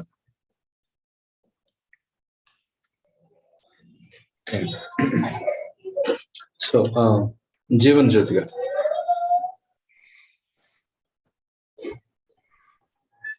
Jeevan Jyothi garu unmute చేసుకోండి ఒకసారి. Good evening sir. చెప్పండి. అంటే ఈ మధ్య అంటే నేను 2 డోసెస్ తీసుకున్నాను సార్. తర్వాత ఇది ఒమిక్రాన్ ఎఫెక్ట్ అయింది. అంటే ఇప్పుడు వాట్ ఆర్ ద ఏం జాగ్రత్తలు తీసుకోవాలనేది, అంటే post Covid, post Omicron care ఏమన్నా తీసుకోవాలా అనే దాని గురించి అడుగుతున్నాను సార్. ఎలా ఉందండి మీకు? అంటే మీకు నీరసం మొత్తం అంత తగ్గిపోయి అంత నార్మల్ గా అయిపోయారా మొత్తం? బాగానే ఉంది సార్. అయితే ఈ మధ్య అంటే మేబీ బికాజ్ నేను 20 years నుంచి డయాబెటిక్, నేను కాళ్ళల్లో మంటలు అవి వస్తున్నాయి అన్నమాట. ఓకే, అంటే ఈ మధ్య ఎక్కువ అయినట్టు అనిపించింది. ఇంతకు ముందు లేవా అండి మంటలు? ఇప్పుడే వస్తున్నాయి?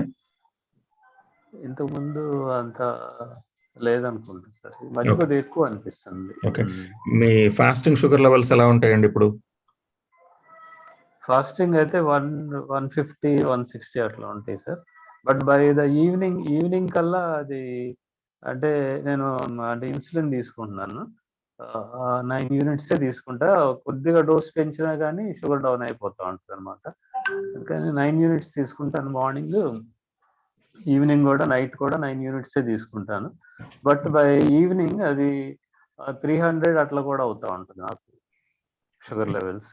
మీరు ఒకసారి మీకు అంటే ఇన్సులిన్ లేకుండానే మేనేజ్ చేసుకునే మార్గం ఏదైనా చూడండి. మీరు ఏంటంటే డైట్‌ని మార్చండి. కొంచెం నెయ్యిని పెంచండి. ఓకే. కార్బోహైడ్రేట్స్ తగ్గించండి. ఓకే. ఇంటర్మిటెంట్ ఫాస్టింగ్ అని ఒకటి ఉంటుంది. అది చూడండి. మీరు వీరమాచినేని రామకృష్ణ గారి డైట్ అదొకసారి చూడండి. అంటే ఏంటంటే మొత్తం అంటే టోటల్ సొల్యూషన్ అని నేను చెప్పను. బట్ అంటే he has some good points. అదొకటి. ఇవన్నీ చూసుకుంటూ ఇన్సులిన్ లేకుండా మీ షుగర్ లెవెల్స్‌ని కంట్రోల్ చేసుకునే మార్గం చూడండి. అదొకటిను. ప్లస్ మీ విటమిన్ డి లెవెల్ ఎంతో మీకు తెలుసా అండి? లేదు సార్. ఈ మధ్య ఎప్పుడు చెక్ చేయించలేదు. ఈ మధ్య ఇంతకుముందు ఎప్పుడైనా చెక్ చేయించారా? లేదు సార్. ఎప్పుడు ఓకే. చేయించలేదు. ఒక్కసారి first of all take a look at that. Okay. Vitamin డిని మొత్తం అందరూ మన డాక్టర్లందరూ మొత్తం మెడికల్ కమ్యూనిటీ, మెడికల్ ఎస్టాబ్లిష్మెంట్ అంతా కంప్లీట్‌గా డౌన్ ప్లే చేస్తున్నారు గానీ, విటమిన్ డి లెవెల్స్ మాత్రం మీరు చూసుకోండి. That is the first thing. అసలు కోవిడ్ వచ్చిన తర్వాత మొట్టమొదట చూడవలసింది vitamin D level. Vitamin D స్థాయిలు ఎంతున్నాయో చూసుకోవాల్సిన అవసరత ఆవశ్యకత అంటే దట్ షుడ్ హావ్ బీన్ అంటే పబ్లిక్ పాలసీలో that should have been the first step. Vaccine వేయించడం కాదు. ఓకే. విటమిన్ డి స్థాయిలను పరిరక్షించుకోవడం that should have been the first step అండి. సో మీరు విటమిన్ డి లెవెల్స్‌ని చెక్ చేసుకోండి. చెక్ చేసుకొని మేము చెప్పినట్లుగా 80 నుంచి 100 నానోగ్రామ్స్ పర్ ఎంఎల్ మెయింటైన్ చేసుకోండి. Okay. There is a way to do it. Okay. మీరు ఒకవేళ కావాలంటే గనక you can talk to us later also. So vitamin D test చేయించుకోండి ముందు. తర్వాత మీ డైట్‌ని మార్చుకోండి. Okay doctor. Okay. Thank you. Sword of Gideon. Sorry అండి, నేను మ్యూట్లో ఉన్నాను.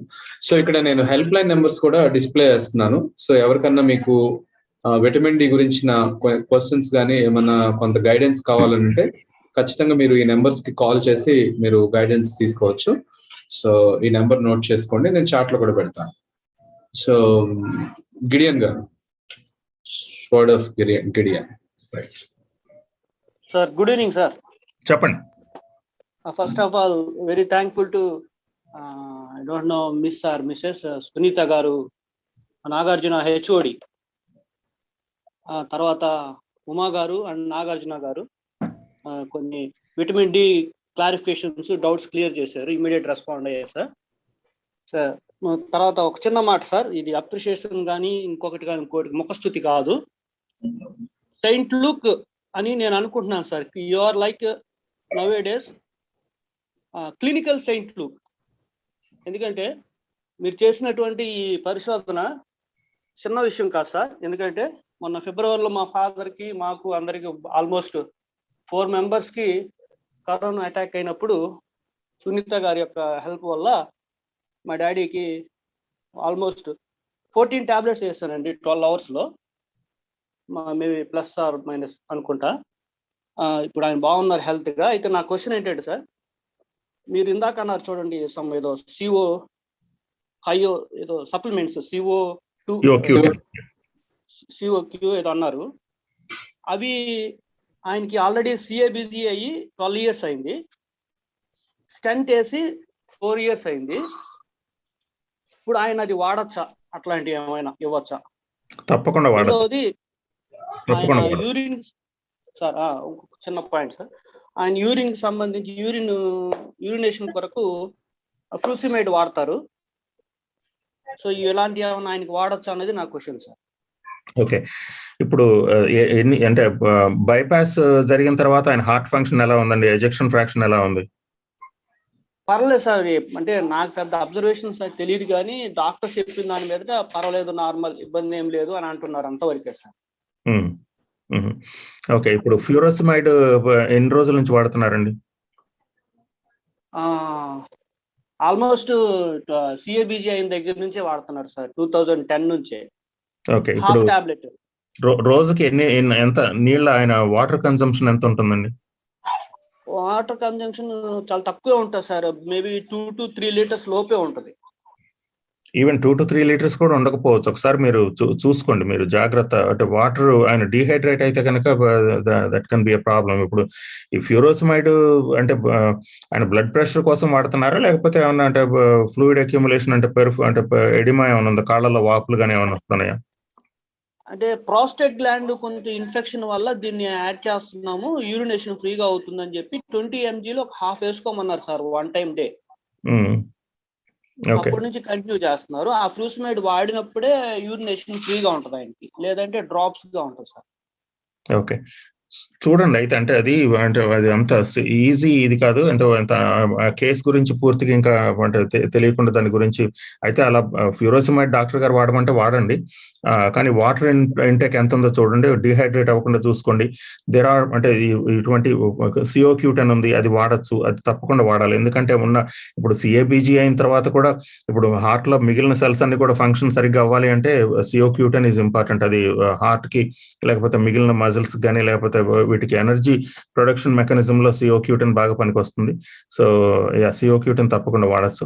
ప్లస్ అది కాకుండా మొత్తం మీకు సునీత గారు ఏం చెప్పారో అన్ని మొత్తం హెల్తీ హ్యాబిట్స్ అన్ని కూడా సాల్ట్ కానీ లేకపోతే వాటర్ కానీ ఇవన్నీ అంటే నెయ్యి ఎక్కువ తీసుకోవడం కానీ ఇంటర్మీడియట్ ఫాస్టింగ్, షుగర్ లెవెల్స్ సరిగ్గా మేనేజ్ చేసుకోవడం, ఇవన్నీ కూడా వీటన్నిటిని కూడా చేయాల్సి ఉంటుంది. ఇప్పుడు ఏంటంటే హెల్త్ అనేది ఒక సింపుల్ ఒక టాబ్లెట్ కో లేకపోతే ఒక క్యాప్సూల్ కో లేకపోతే ఒక సప్లిమెంట్ కో విటమిన్ డి కో సంబంధించింది కాదు. ఇట్ ఈస్ అన్ మొత్తం అంతా ఇటు అన్ని అంటే అన్ని సిస్టమ్స్ కి సంబంధించింది, మన న్యూట్రిషన్ కి సంబంధించింది, పోషక విలువలు ఉన్న ఆహారానికి సంబంధించింది. సో ఇవన్నీ కూడా జాగ్రత్తగా చూసుకుంటూ ఉంటే కనుక health will follow as naturally అండి. చద్విక్ యాదవ్ గారు అన్మ్యూట్ చేసుకోండి.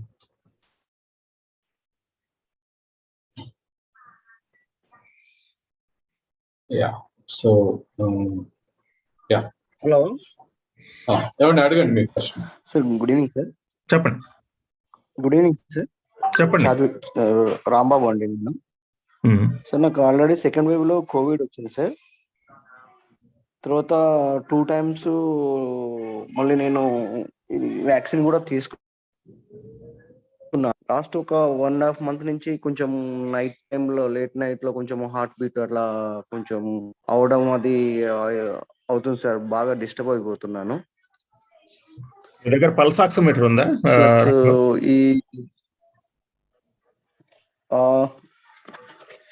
అది ఇప్పుడు ఇవాళ కూడా చూసాను సార్, 97 ఉంది సార్. ఇది పిఆర్ వచ్చేసి 95 ఉంది. బీపీ అయితే 120/8 చూపిస్తుంది.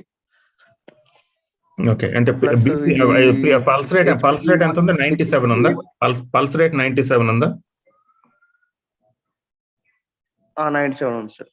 ఓకే ఓకే, చెప్పండి. ప్లస్ ఇది ర్యాండమ్ బ్లడ్ షుగర్ వచ్చేసి 131 ఉంది సార్. ఇది ప్లస్ HbA1c వచ్చేసి 6.4 ఉంది. విటమిన్ D3 కూడా చేపించాను సార్ లాస్ట్ ఒక 2 weeks బ్యాక్. అది 26.8 ఉంది సార్. 80 ఉంది. ప్లస్ క్రియాటిన్ కూడా 1.19 చూపిస్తుంది సార్. విటమిన్ B12 కూడా చేపించాను సార్. అది వచ్చేసి 246 అలా ఉంది సార్. అది మీ సెకండ్ డోస్ ఎప్పుడైందండి vaccine?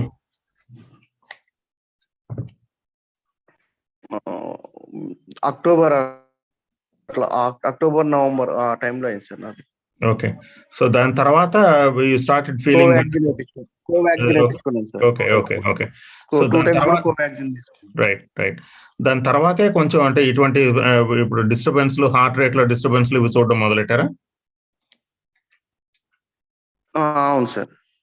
Okay okay, first of all మీ vitamin D level is low అండి. ఓకే, ఇట్స్ 20.8 అంటే that is very low, that is deficient. Okay, so first of all vitamin D correction తప్పకుండా చేసుకోవాలి మీరు. Vitamin D correction చేసుకుని bring it up. 26.80 sir. అదేనండి 26.80 sir. Right, 26.8 అంటే it is below 30 and above is considered normal. కానీ 30 కాదు, you need to bring it up all the way to 80 నుంచి 100 nanograms per ml maintain చేయాల్సి ఉంటుంది. So first of all that's అంటే అది ఒకటి తప్పకుండా చేయండి.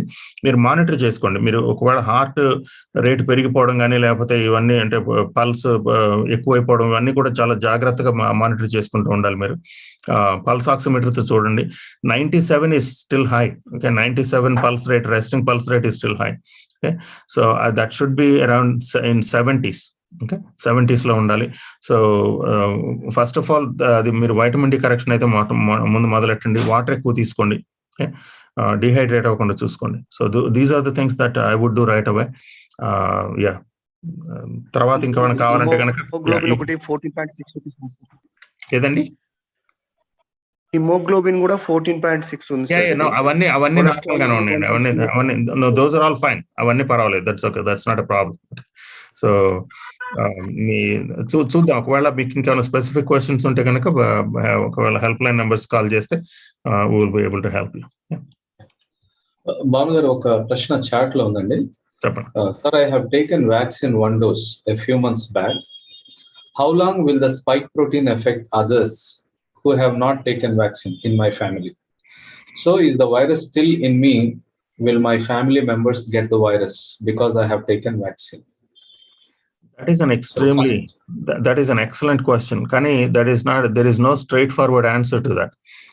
Go ahead, Prakash, ఏదో చెప్తున్నారు. తెలుగులో దాన్ని కొంచెం చెప్తానండి. అంటే ఒక ఫస్ట్ డోస్ తీసుకున్నారు, అయితే అడిగిన ప్రశ్న ఏంటంటే ఈ స్పైక్ ప్రోటీన్ అనేది నా బాడీలో ఎంతకాలం ఉంటుంది, దానివల్ల మా ఫ్యామిలీకి ఎలాంటి సమస్య వచ్చే అవకాశం ఉంది. ఓకే, సో అనేది ప్రశ్న. ఈ స్పైక్ ప్రోటీన్ అనేది ఇప్పుడు వ్యాక్సిన్ల వల్ల జనరేట్ అయ్యే స్పైక్ ప్రోటీన్, దాని నుంచి వచ్చే యాంటీబాడీస్, ఇవన్నీ కూడా ఒక గుడ్ న్యూస్ ఏమిటి అంటే దీనివల్ల స్పైక్ ప్రోటీన్ వల్ల వచ్చే యాంటీబాడీస్ దే ఆర్ వేనింగ్, అంటే మీన్స్ ఒక 3 months లో పూర్తిగా పోతున్నాయి అని చెప్పి ఒక న్యూస్ ఒకటి వచ్చింది. ఇన్ఫాక్ట్ నన్ను అడిగితే అంతకు ముందు కనుక ఈ ప్రశ్న నన్ను అడిగితే ఈ స్పైక్ ప్రోటీన్ జనరేషన్ బాడీని బట్టి it can go on forever. Okay, so it can go on for ever. కానీ కొంతమందిలో ఈ యాంటీబాడీస్ కనుక తగ్గిపోతూ ఉంటే దట్ ఈస్ అన్ ఇండికేషన్ అది స్పైక్ ప్రోటీన్ ఎఫెక్ట్ కొంతవరకు తగ్గిపోతుంది అని చెప్పి మనం దాన్ని ఇంటర్ప్రెట్ చేయొచ్చు. సో ఇదంతా వీఆర్ ఇన్ అన్చార్టెడ్ టెరిటరీ ఇక్కడ, అంటే మనం ఇంతవరకు వెళ్ళని దారిలో వెళ్తూ ఉన్నాం. సో దాన్ని బట్టి ఒక ఇదమిద్దంగా ఇది అని చెప్పడానికి, లేకపోతే ఇదైతే ఇది అవుతుంది, లేకపోతే స్పైక్ ప్రోటీన్ ఇన్ని రోజులు ఉంటుంది అని చెప్పడానికి మన దగ్గర శాస్త్రీయపరమైన ఆధారాలు లేవు. కానీ ఇప్పుడు ఏంటంటే ఒకవేళ యాంటీబాడీస్ తగ్గిపోతుంటే that means body is not generating the spikes. That means your immune system is functioning and it has taken care of vaccine కి సంబంధించిన ఈ దీన్ని అంటే దుష్పరిణామాలని సమర్థవంతంగా మీ బాడీ ఎదుర్కొంది అని చెప్పి మనం కంక్లూడ్ చేయొచ్చు. So it depends on the body. మీ విషయంలో it can be different and మీ పక్కన వాళ్ళ విషయంలో it can be different. So this is this is the question ultimately of immune system. మన రోగ నిరోధక వ్యవస్థను సరిగ్గా పరిరక్షించుకోవడంలో is the solution అండి. సో జీవన్ అక్రెడిట్ గారు అన్న ప్రైజ్ లార్డ్ అన్న. ఎస్ అన్న CO-Q10 గురించి చెప్పారు కదన్నా, అది ఓన్లీ వ్యాక్సినేటెడ్ తీసుకోవాలి, అన్వాక్సినేటెడ్ తీసుకోవచ్చు అన్న? అందరూ తీసుకోవచ్చు. ఇప్పుడు ఏంటంటే CO-Q10 ఇప్పుడు చాలా మంది ఇప్పుడు మన సొసైటీలో కానీ లేకపోతే ఎక్కడ ప్రపంచవ్యాప్తంగా ఉన్న పరిస్థితి ఏంటంటే కొలెస్ట్రాల్ లోవరింగ్ డ్రగ్స్ తీసుకునే వాళ్ళు చాలా ఎక్కువ మంది ఉన్నారు. ప్రతి ఒక్కరు ఎవ్రీబడి ఈజ్ ఆన్ స్టాటిన్. ఇంకా రోసువాస్ కానీ లేకపోతే అటోర్వాస్టాటిన్ కానీ లేకపోతే సిమ్వాస్టాటిన్ కానీ లేకపోతే ఈ స్టాటిన్స్ తీసుకోవడం చాలా ఎక్కువైపోయింది. ఈ స్టాటిన్స్ తీసుకున్న వాళ్ళలో దాంట్లో స్టెరాయిడ్ సింథటిక్ పాత్వేలో one of the things this is అది ఒక 3rd step ని లిమిట్ చేస్తుంది ఈ స్టాటిన్స్. ఆ 3rd step తర్వాత వచ్చే చాలా బెనిఫిషియల్ కాంపౌండ్స్ చాలా ఉన్నాయి ఆ పాత్వేలో. Okay, one of them is CO-Q10. So ఒకవేళ ఇప్పుడు ఇంకోటి ఏంటంటే ఒకవేళ ఏజ్ రిలేటెడ్ డిక్లైన్ ఉంటుంది CO-Q10 లో, సరైన డైట్ తీసుకోకపోతే CO-Q10 తగ్గిపోతుంది. CO-Q10 is beneficial for everyone. Okay, special గా మీరు స్టాటిన్స్ ఏమైనా తీసుకుంటే, కొలెస్ట్రాల్ లోవరింగ్ డ్రగ్స్ ఏమైనా తీసుకుంటే it is imperative that you be on CO-Q10. Okay, thank you. Doctor, so this Covaxin has also create a pericarditis and myocarditis problem, or because it's not mRNA based, right? So even Covaxin also can create this problem. Yes. Or any other. Yeah, see, Covaxin type vaccines have been creating, see, blood clots and myocarditis kante ekkuva. What we are saying is, the blood clots in the brain gani, stroke gani, that is what these are causing. So Covaxin gani lekapothe Sinovac gani ivanni kuda similar vaccines ivi. They have their own set of troubles. Okay, and another question is like if we see around colleagues or among relatives, we don't see like extreme cases of death or any adverse situation. So when people just look around, no, I know that there are people affected, but when people look around, there are not many are affected, right? So is it like this kind of vaccine is affecting only specific type of people, or is it like they are just like a ticking time bomb, they're just waiting to be affected? The answer to that is all of the above. Okay, it is like, the vaccine side effects and they are not limited to a certain period of time. First 10 days lo raledo lepothe first day raledante tarvata raadu ane that would be hope that is misplaced. The second thing is, a lot of people have been taking vitamin D. Okay, last 2 years lo మేము మాట్లాడడం మొదలెట్టిన తర్వాత people have been consuming vitamin D, and if their vitamin D levels are proper, ఇప్పుడు vaccine తీసుకున్న వాళ్ళలో కూడా vitamin D is the solution, and if they are taking vitamin D and if they are not seeing any adverse effects, that is to the credit of their vitamin D level and their immune system rather than the vaccine itself. So adokati చూసుకోవాల్సి ఉంటుంది. అంటే so their vitamin D level plays an extremely important role in modulating the immune responses, whether it is vaccine or viral infection. ఇప్పుడు మామూలు infection లో కూడా, wild virus infection లో కూడా there are so many people, అంటే దాదాపుగా 90+% of the people did not even know that they got the infection. So they recovered without any problem. So that will be the case for the vaccines also. But the fact remains that ఒకసారి vaccine తీసుకున్న తర్వాత వచ్చే blood లో వచ్చే changes, immune cells లో వచ్చే changes అనేవి, they are point of record. They are we can see that very clearly. Okay, lymphocytes తగ్గిపోవడం, లేకపోతే neutrophils పెరిగిపోవడం, ఇవన్నీ కూడా these are happening not only in people who are under COVID infection వచ్చిన వాళ్ళలోనే మాత్రమే కాదు, బట్ కోవిడ్ వ్యాక్సిన్ తీసుకున్న వాళ్ళలో కూడా ఇవన్నీ, these are all the telltale signs. Okay, and whether that points to some trouble in the future down the line, we don't know. Okay, and but there Shane Warne లాంటి వాళ్ళు vaccine తీసుకున్న తర్వాత 6 months తర్వాత fatal heart attack suffer అవడం, that is extremely troubling. So we need to keep watching going forward. Surendra Kumar garu. Praise lord sir. చెప్పమ్మా. Sir, second wave starting అప్పుడు నేను మీకు ఫోన్ చేశాను సార్, వాట్సాప్ కాల్ చేశాను, మీరు లిఫ్ట్ చేశారు సార్. ఆ టైంలో మా సిస్టర్ 45 years ఉంటుంది, తను చాలా డల్ గా మా ఇంటికి వచ్చేసింది. అప్పటికే మేము పాజిటివ్ తో సఫర్ అవుతా ఉన్నాము. అసలు మాకు పాజిటివ్ ఎప్పుడు వచ్చిందో కూడా మాకు తెలియదు. ఒక రోజు ఫీవర్ వచ్చింది, 2 days ఫీవర్ వచ్చింది. నేను టాబ్లెట్లు వేసుకున్నా తగ్గిపోయింది, కానీ భయంకరంగా హెడేక్ వచ్చింది. ఎందుకు ఇలా వచ్చింది అయినా టెస్ట్ చేపిద్దామని టెస్ట్ ఇస్తే టెస్ట్ 1 week తర్వాత వచ్చింది రిపోర్ట్ పాజిటివ్ అనేసి. ఈ లోపల నేను ఇంట్లో అన్ని పనులు చేసుకుంటా ఉన్నాను. ఆ తర్వాత అక్కడికి రిపోర్ట్ చేయాలి గవర్నమెంట్ హాస్పిటల్కి అన్నప్పుడు అక్కడ డాక్టర్ చూసి, అమ్మ మీకు తగ్గిపోయిన తర్వాత ఇప్పుడు వచ్చారు, మీకు ఎప్పుడో వచ్చేసింది పోయేసింది, ఇప్పుడు ఈ టాబ్లెట్లు తీసుకొని ఇంట్లో మీరు రెస్ట్ తీసుకోండి అని చెప్పారు. ఇంట్లో ఉన్నాము. ఆ టైంలో మా సిస్టర్ వచ్చారు. అసలు తనకైతే టెస్ట్ కూడా చేపిలేదు, నిల్చుకోవడానికి కూడా అసలు శక్తి లేదు. మాకైతే మా ఫాదర్ వాళ్ళందరూ మాకు దగ్గరలోనే ఉండేది, వాళ్ళంతా 70 above ఏజ్. తర్వాత చిన్న చిన్న పిల్లలు, మా తమ్ముడు వైఫ్ చనిపోయింది, ట్విన్స్, చిన్న పిల్లలు ఉన్నారు, పెద్దవాళ్ళు ఉన్నారు. ఇంకా మాకు 4-5కి పాజిటివ్ వచ్చేసింది. కానీ అందరికి సిమ్టమ్స్ లేవు, ఏమీ లేవు. క్యాజువల్ గా మేము చేపించాము, అది పాజిటివ్ అని వచ్చేసింది. కానీ మేము ఇండివిజువల్ గా ఒక్కొక్క రూమ్ లో మేము ఉండిపోయాం అనమాట. ఇట్లా మా సిస్టర్ రాగానే ఇంకా మాకు హెల్ప్ చేయడానికి ఇక్కడ మగవాళ్ళు ఎవరు లేరు. తమ్ముడు ఇంకా బ్రదర్ వీళ్ళు అందరూ హైదరాబాద్ అలా ఉంటారు. ఎలాగ ఏం చేయాలి అన్నప్పుడు ఒకరి ద్వారా మీ నెంబర్ తీసుకున్నాను.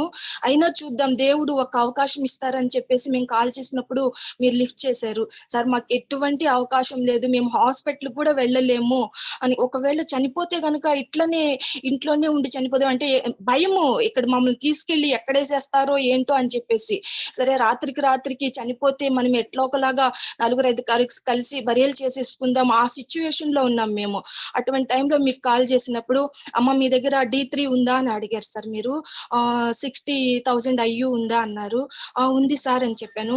ఎవ్రీ 2 hours కి ఒకటి వేయండి, మజ్జిగలో పసుపు, కల్లుప్పు, అల్లం తెల్లగడ్డ పేస్ట్ వేసి హాఫ్ అన్ అవర్ ఇచ్చేయండి అని చెప్పారు సార్. మా సిస్టర్ బాత్రూమ్కి వెళ్ళి వచ్చేసరికి 83, 84 అట్లాగా డౌన్ అయిపోతా ఉంది, కూర్చోలేకే ఉంది. ఇంకా మేమేం చేయలేక బాగా లిక్విడ్ అట్లా ఇస్తున్నాము. సాయంత్రం 5 నుంచి సార్ మేము ఇచ్చాము. మార్నింగ్ 7 కంతా తనకి 97కి వచ్చేసింది సార్. దేవుడు ఆ రకంగా హెల్ప్ చేశారు. తర్వాత 2 రోజులు ఆ తర్వాత నుంచి మళ్ళీ మీకు కాల్ చేశాను, కానీ మీది చాలా బిజీ వచ్చింది.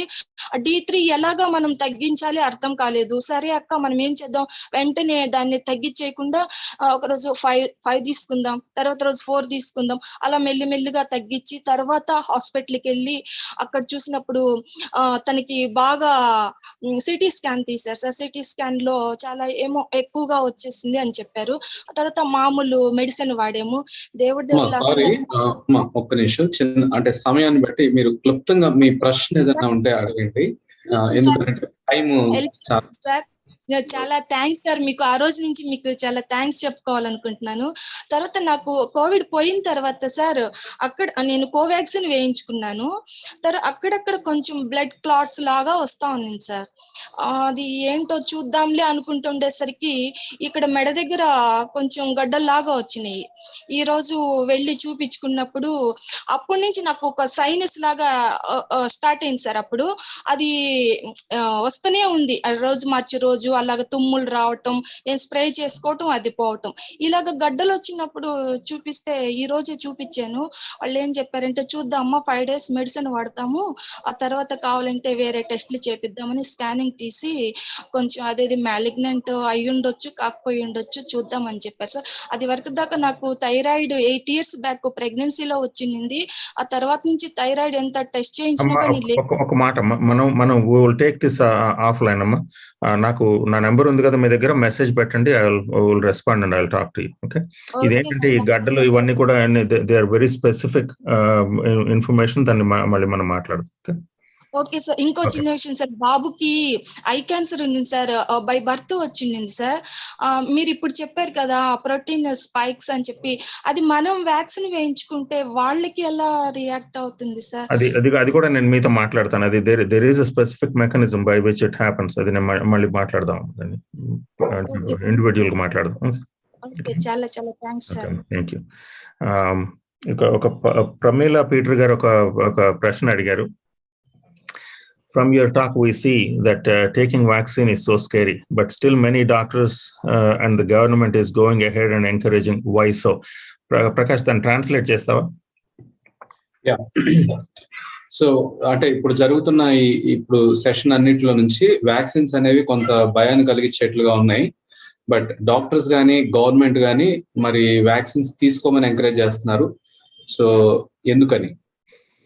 ప్రకాష్, నీకు ఒక లింక్ పెట్టాను మొట్టమొదట, ఆ లింక్ ఒకసారి డిస్ప్లే చేస్తావా? Yes.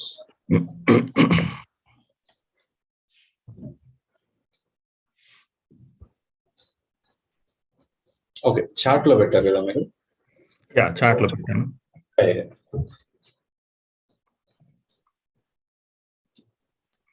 Do you want me to post it again? No, I have. But 1 minute.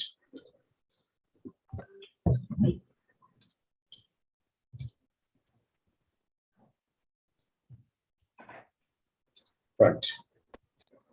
Yeah. Okay.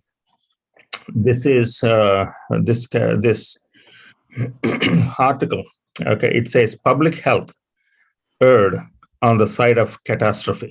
Okay, so what does that mean? Okay, February 28th వచ్చిన article ఇది. This is one of the doctors. Okay, మొట్టమొదటి నుంచి వ్యాక్సిన్లు support చేసిన doctor గారు చేసిన observation ఇది. Okay, మామూలుగా మనం అనేది ఏంటంటే ఇంగ్లీష్లో ఒక ఎక్స్ప్రెషన్ ఉంది ఏంటంటే we have erred on the side of caution. అంటే మనం జాగ్రత్తగా ఉండటాని కోసం ఇది వేసుకున్నాము అని చెప్పి. కానీ ఈ వ్యాక్సిన్ల విషయంలో చూస్తే కనుక పబ్లిక్ హెల్త్ అఫీషియల్స్ ఎవరు మన ఈ పాలిటీషియన్స్ కానీ లేకపోతే హెల్త్ అడ్మినిస్ట్రేటర్స్ కానీ లేకపోతే డాక్టర్స్ కానీ మెడికల్ ఎస్టాబ్లిష్మెంట్ కానీ what they have done is they have the realization is coming now slowly that we have erred on the side of catastrophe.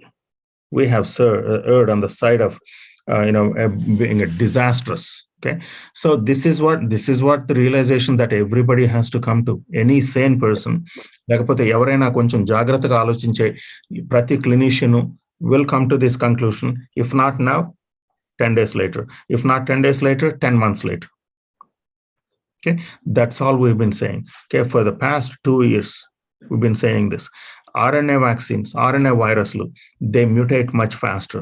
Every time a vaccine vaste ganaka, we cannot catch up to this the virus. Okay, by the time vaccine is developed and it is effective, the virus would have moved on.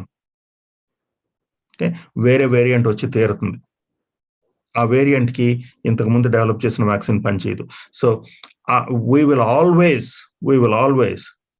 be behind the curve with the vaccines. Vaccines for RNA virus never worked in human history. ఇంతవరకు ప్రపంచ చరిత్రలో RNA వైరస్లకు వ్యాక్సిన్లు పని చేయలేదు అని చేయవు. Because always vaccines are behind the curve, will be behind the curve. ఎందుకంటే because of the higher replication potential, the virus would replicate much faster and virus would mutate much faster. Virus లో ఉత్పరివర్తనాలు చాలా త్వరితంగా జరుగుతాయి. Vaccines మనం ఇప్పటి వరకు first version of the vaccine మీద ఉన్నాం మనం. Okay, these vaccines are for a spike protein that is non existent. ఈ వ్యాక్సిన్లో ఉండే స్పైక్ ప్రోటీన్ కి ఏ స్పైక్ ప్రోటీన్ కి అయితే మనం వ్యాక్సిన్లు వేస్తున్నామో అది ఇప్పుడు లేని వైరస్ కు వేస్తున్నాం మనం. So that is the reality. Okay, and డాక్టర్లు హాస్పిటల్స్ గవర్నమెంట్ చేస్తుంది అంటే they are erring on the side of disaster and catastrophe, and the societies have to realize, and they will realize in the days to come, if not now, later. Thank you so much. I think Pramil Gare, I think, but by the time people understand what damage is created, may God have mercy on us. I fully agreed with you. Okay, but thank you. Thank you, Andy. And Rajshekhar, I think maybe this last question we will take. Yeah, Rajshekhar, మీరు unmute చేస్తున్నారు. Doctor politicians లో strongest person గా ఉన్నటువంటి మన గౌతమ్ రెడ్డి గారు కానివ్వండి, తర్వాత వచ్చేసి ఫిలిం ఫీల్డ్ లో రాజ్ కుమార్ గారండి, వీళ్ళని మనం చూస్తున్నప్పుడు వెరీ ఫిట్, కానీ వాళ్ళ డెత్స్ ని మనం బయట న్యూస్ లో చూసినప్పుడు డాక్టర్స్ సజెస్ట్ చేస్తుంది కూడా పోస్ట్ కోవిడ్ అనేది ఒక రీజన్ గా చెప్తూ ఉన్నారు. అయితే తీసుకుంటున్నటువంటి వ్యాక్సిన్ ఏదైతే ఉందో, వ్యాక్సిన్ తీసుకున్న తర్వాత కూడా వ్యాక్సిన్ తీసుకున్నటువంటి వాళ్ళు కూడా ఈ త్రూ వ్యాక్సిన్ కోవిడ్ బారిన పడ్డట్టే కదండి. తప్పకుండా ఈ ప్రాబ్లం ఏంటంటే ఇది ఇప్పుడు వ్యాక్సిన్ వల్ల వచ్చే డ్యామేజ్ ని సరిగ్గా అర్థం చేసుకోకుండా, ఇప్పుడు ఇంతకు ముందు ఎక్స్ప్లెయిన్ చేశాను కదా ఏంటంటే ఇప్పుడు మయోసైట్స్ లో వచ్చే డ్యామేజ్, ఇప్పుడు మయోకార్డైటిస్ కానీ పెరికార్డైటిస్ కానీ that is a common feature. అది వ్యాక్సిన్ వేసుకున్న వాళ్ళలో చాలా ఎక్కువగా ఉండటం అనేది that is beyond it's not a question of any discussion now. So it is beyond, it's been proven. Okay, so ఇప్పుడు ఇది అయిపోయిన తర్వాత కూడా ఇప్పుడు మనం వీళ్ళందరూ ఇంత పెద్దాళ్ళు, ఇంత మంచి ఫిట్ గా ఉన్న వాళ్ళు, ఇంత హెల్తీగా ఉన్న వాళ్ళు చనిపోతుంటే if we say it is post covid, లేకపోతే ఆయన చాలా ఎక్సర్సైజ్ చేసి చనిపోయాడు అనే మాట, అది it is just foolish. Okay, ఇప్పుడు ఆయన చిన్నప్పటి నుంచి గౌతమ్ రెడ్డి గారు అంత చక్కని బాడీ మెయింటైన్ చేయడం కారణం ఆయన చక్కగా ఇది చేయడమే కదా, అంటే ఎక్సర్సైజ్ చేయడమే.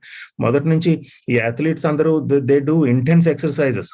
ఓకే, ప్రయర్ టు దిస్ 2 సంవత్సరాల క్రితం ఇంత ఇంటెన్స్ ఎక్సర్సైజ్ చేసే వాళ్ళలో సడన్ గా డ్రాపింగ్ డెడ్ అనేది ఎప్పుడు చూడలేదు. కానీ లాస్ట్ 1.5 year లో దాదాపుగా 190 or 200, 300 అథ్లీట్స్, పెద్ద పెద్ద క్రికెటర్లు కానీ లేకపోతే ఫుట్బాల్ ప్లేయర్స్ కానీ ఫీల్డ్ మీద ఊరికి చనిపోవడం, that is what we have witnessed. Why? ఎందుకు? చిన్న చిన్న పిల్లల్లో కాదు, 15-16 ఏళ్ల పిల్లల్లో బాస్కెట్బాల్ ప్లేయర్స్ లో హార్ట్ అటాక్లు ఇంతవరకు చూడలేదు మనం. That never happened before in human history. It is happening now. Okay, so it is not post-COVID, it is post-vaccine. Okay, that needs to be properly identified. ఈ mechanisms అన్ని నిజంగా కళ్ళు తెరిచి కనుక మనం చూస్తే, if we look at మొత్తం basic ఫిజియాలజీని కనుక మనం సరిగ్గా అర్థం చేసుకుంటే కనుక ఈ వ్యాక్సిన్లు ఎటువంటివి, ఏం చేస్తున్నాయి, ఫ్రీ ఫ్లోటింగ్ స్పైక్స్, దాని యొక్క డ్యామేజ్ పొటెన్షియల్ అనేది ఎటువంటిది అని మనం ఆలోచిస్తే, it will not be difficult to put 200 together and come to the right conclusion. But we are not doing it. Okay, and we are still, media personalities kani, doctors kani, they are still pursuing this dead horse. It is they are pursuing the wrong line of thinking. Okay, and first of all, మొట్టమొదటి నేను చెప్పిందంటే, if there is any problem, we need to identify the problem properly. Problem identification సరిగ్గా చేసినప్పుడు మాత్రమే we can get at the right solution. Okay, if we keep on thinking, వీళ్ళు post Covid తో చనిపోయారు, లేకపోతే ఎక్కువ ఎక్సర్సైజ్ చేసి చనిపోయారు, these deaths will keep on happening and we will keep on wondering why. Thank you so much. Right, I think Vamshi garu actually we want to thank and I want to have one. Okay, go ahead. Vamshi garu, మీరు ఒకసారి hand race చేయండి, నేను unmute చేస్తాను. Right, yeah, మీరు unmute చేసుకోండి వంశీ గారు.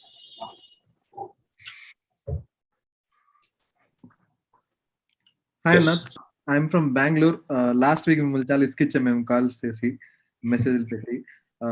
Thankfully with your help and God's grace my daughter is well now. I just want to thank you. Every hour update is almost impossible. మేము alarm పెట్టుకున్నా కానీ మేము చేయలేకపోయాం. Entire team from your side, it was extraordinary help.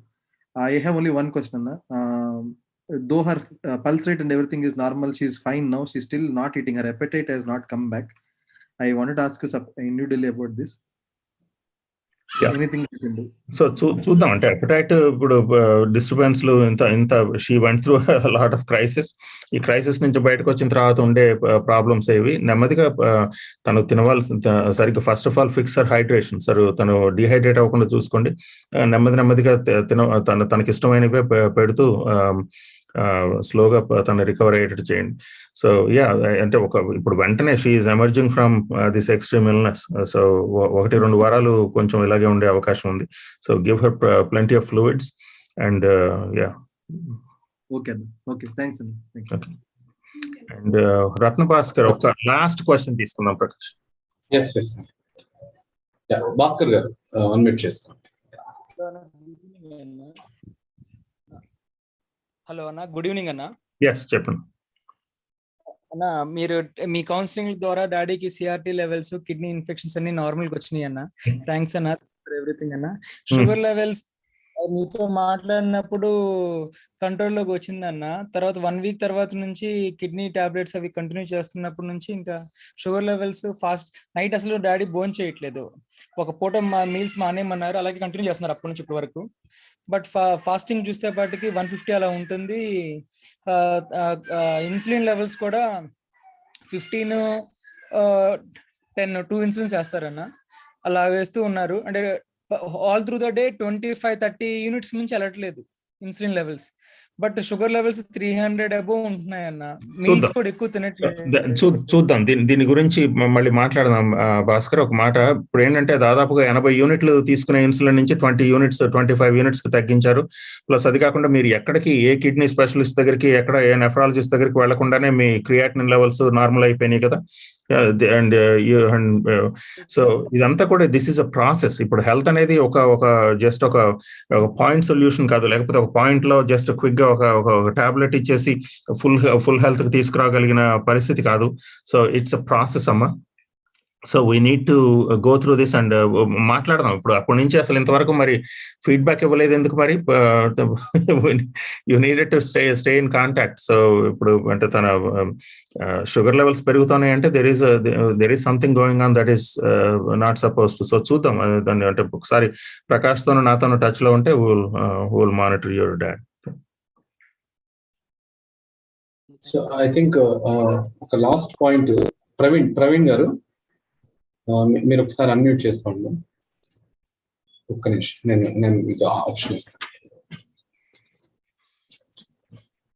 Right, Praveen గారు unmute చేసుకోండి.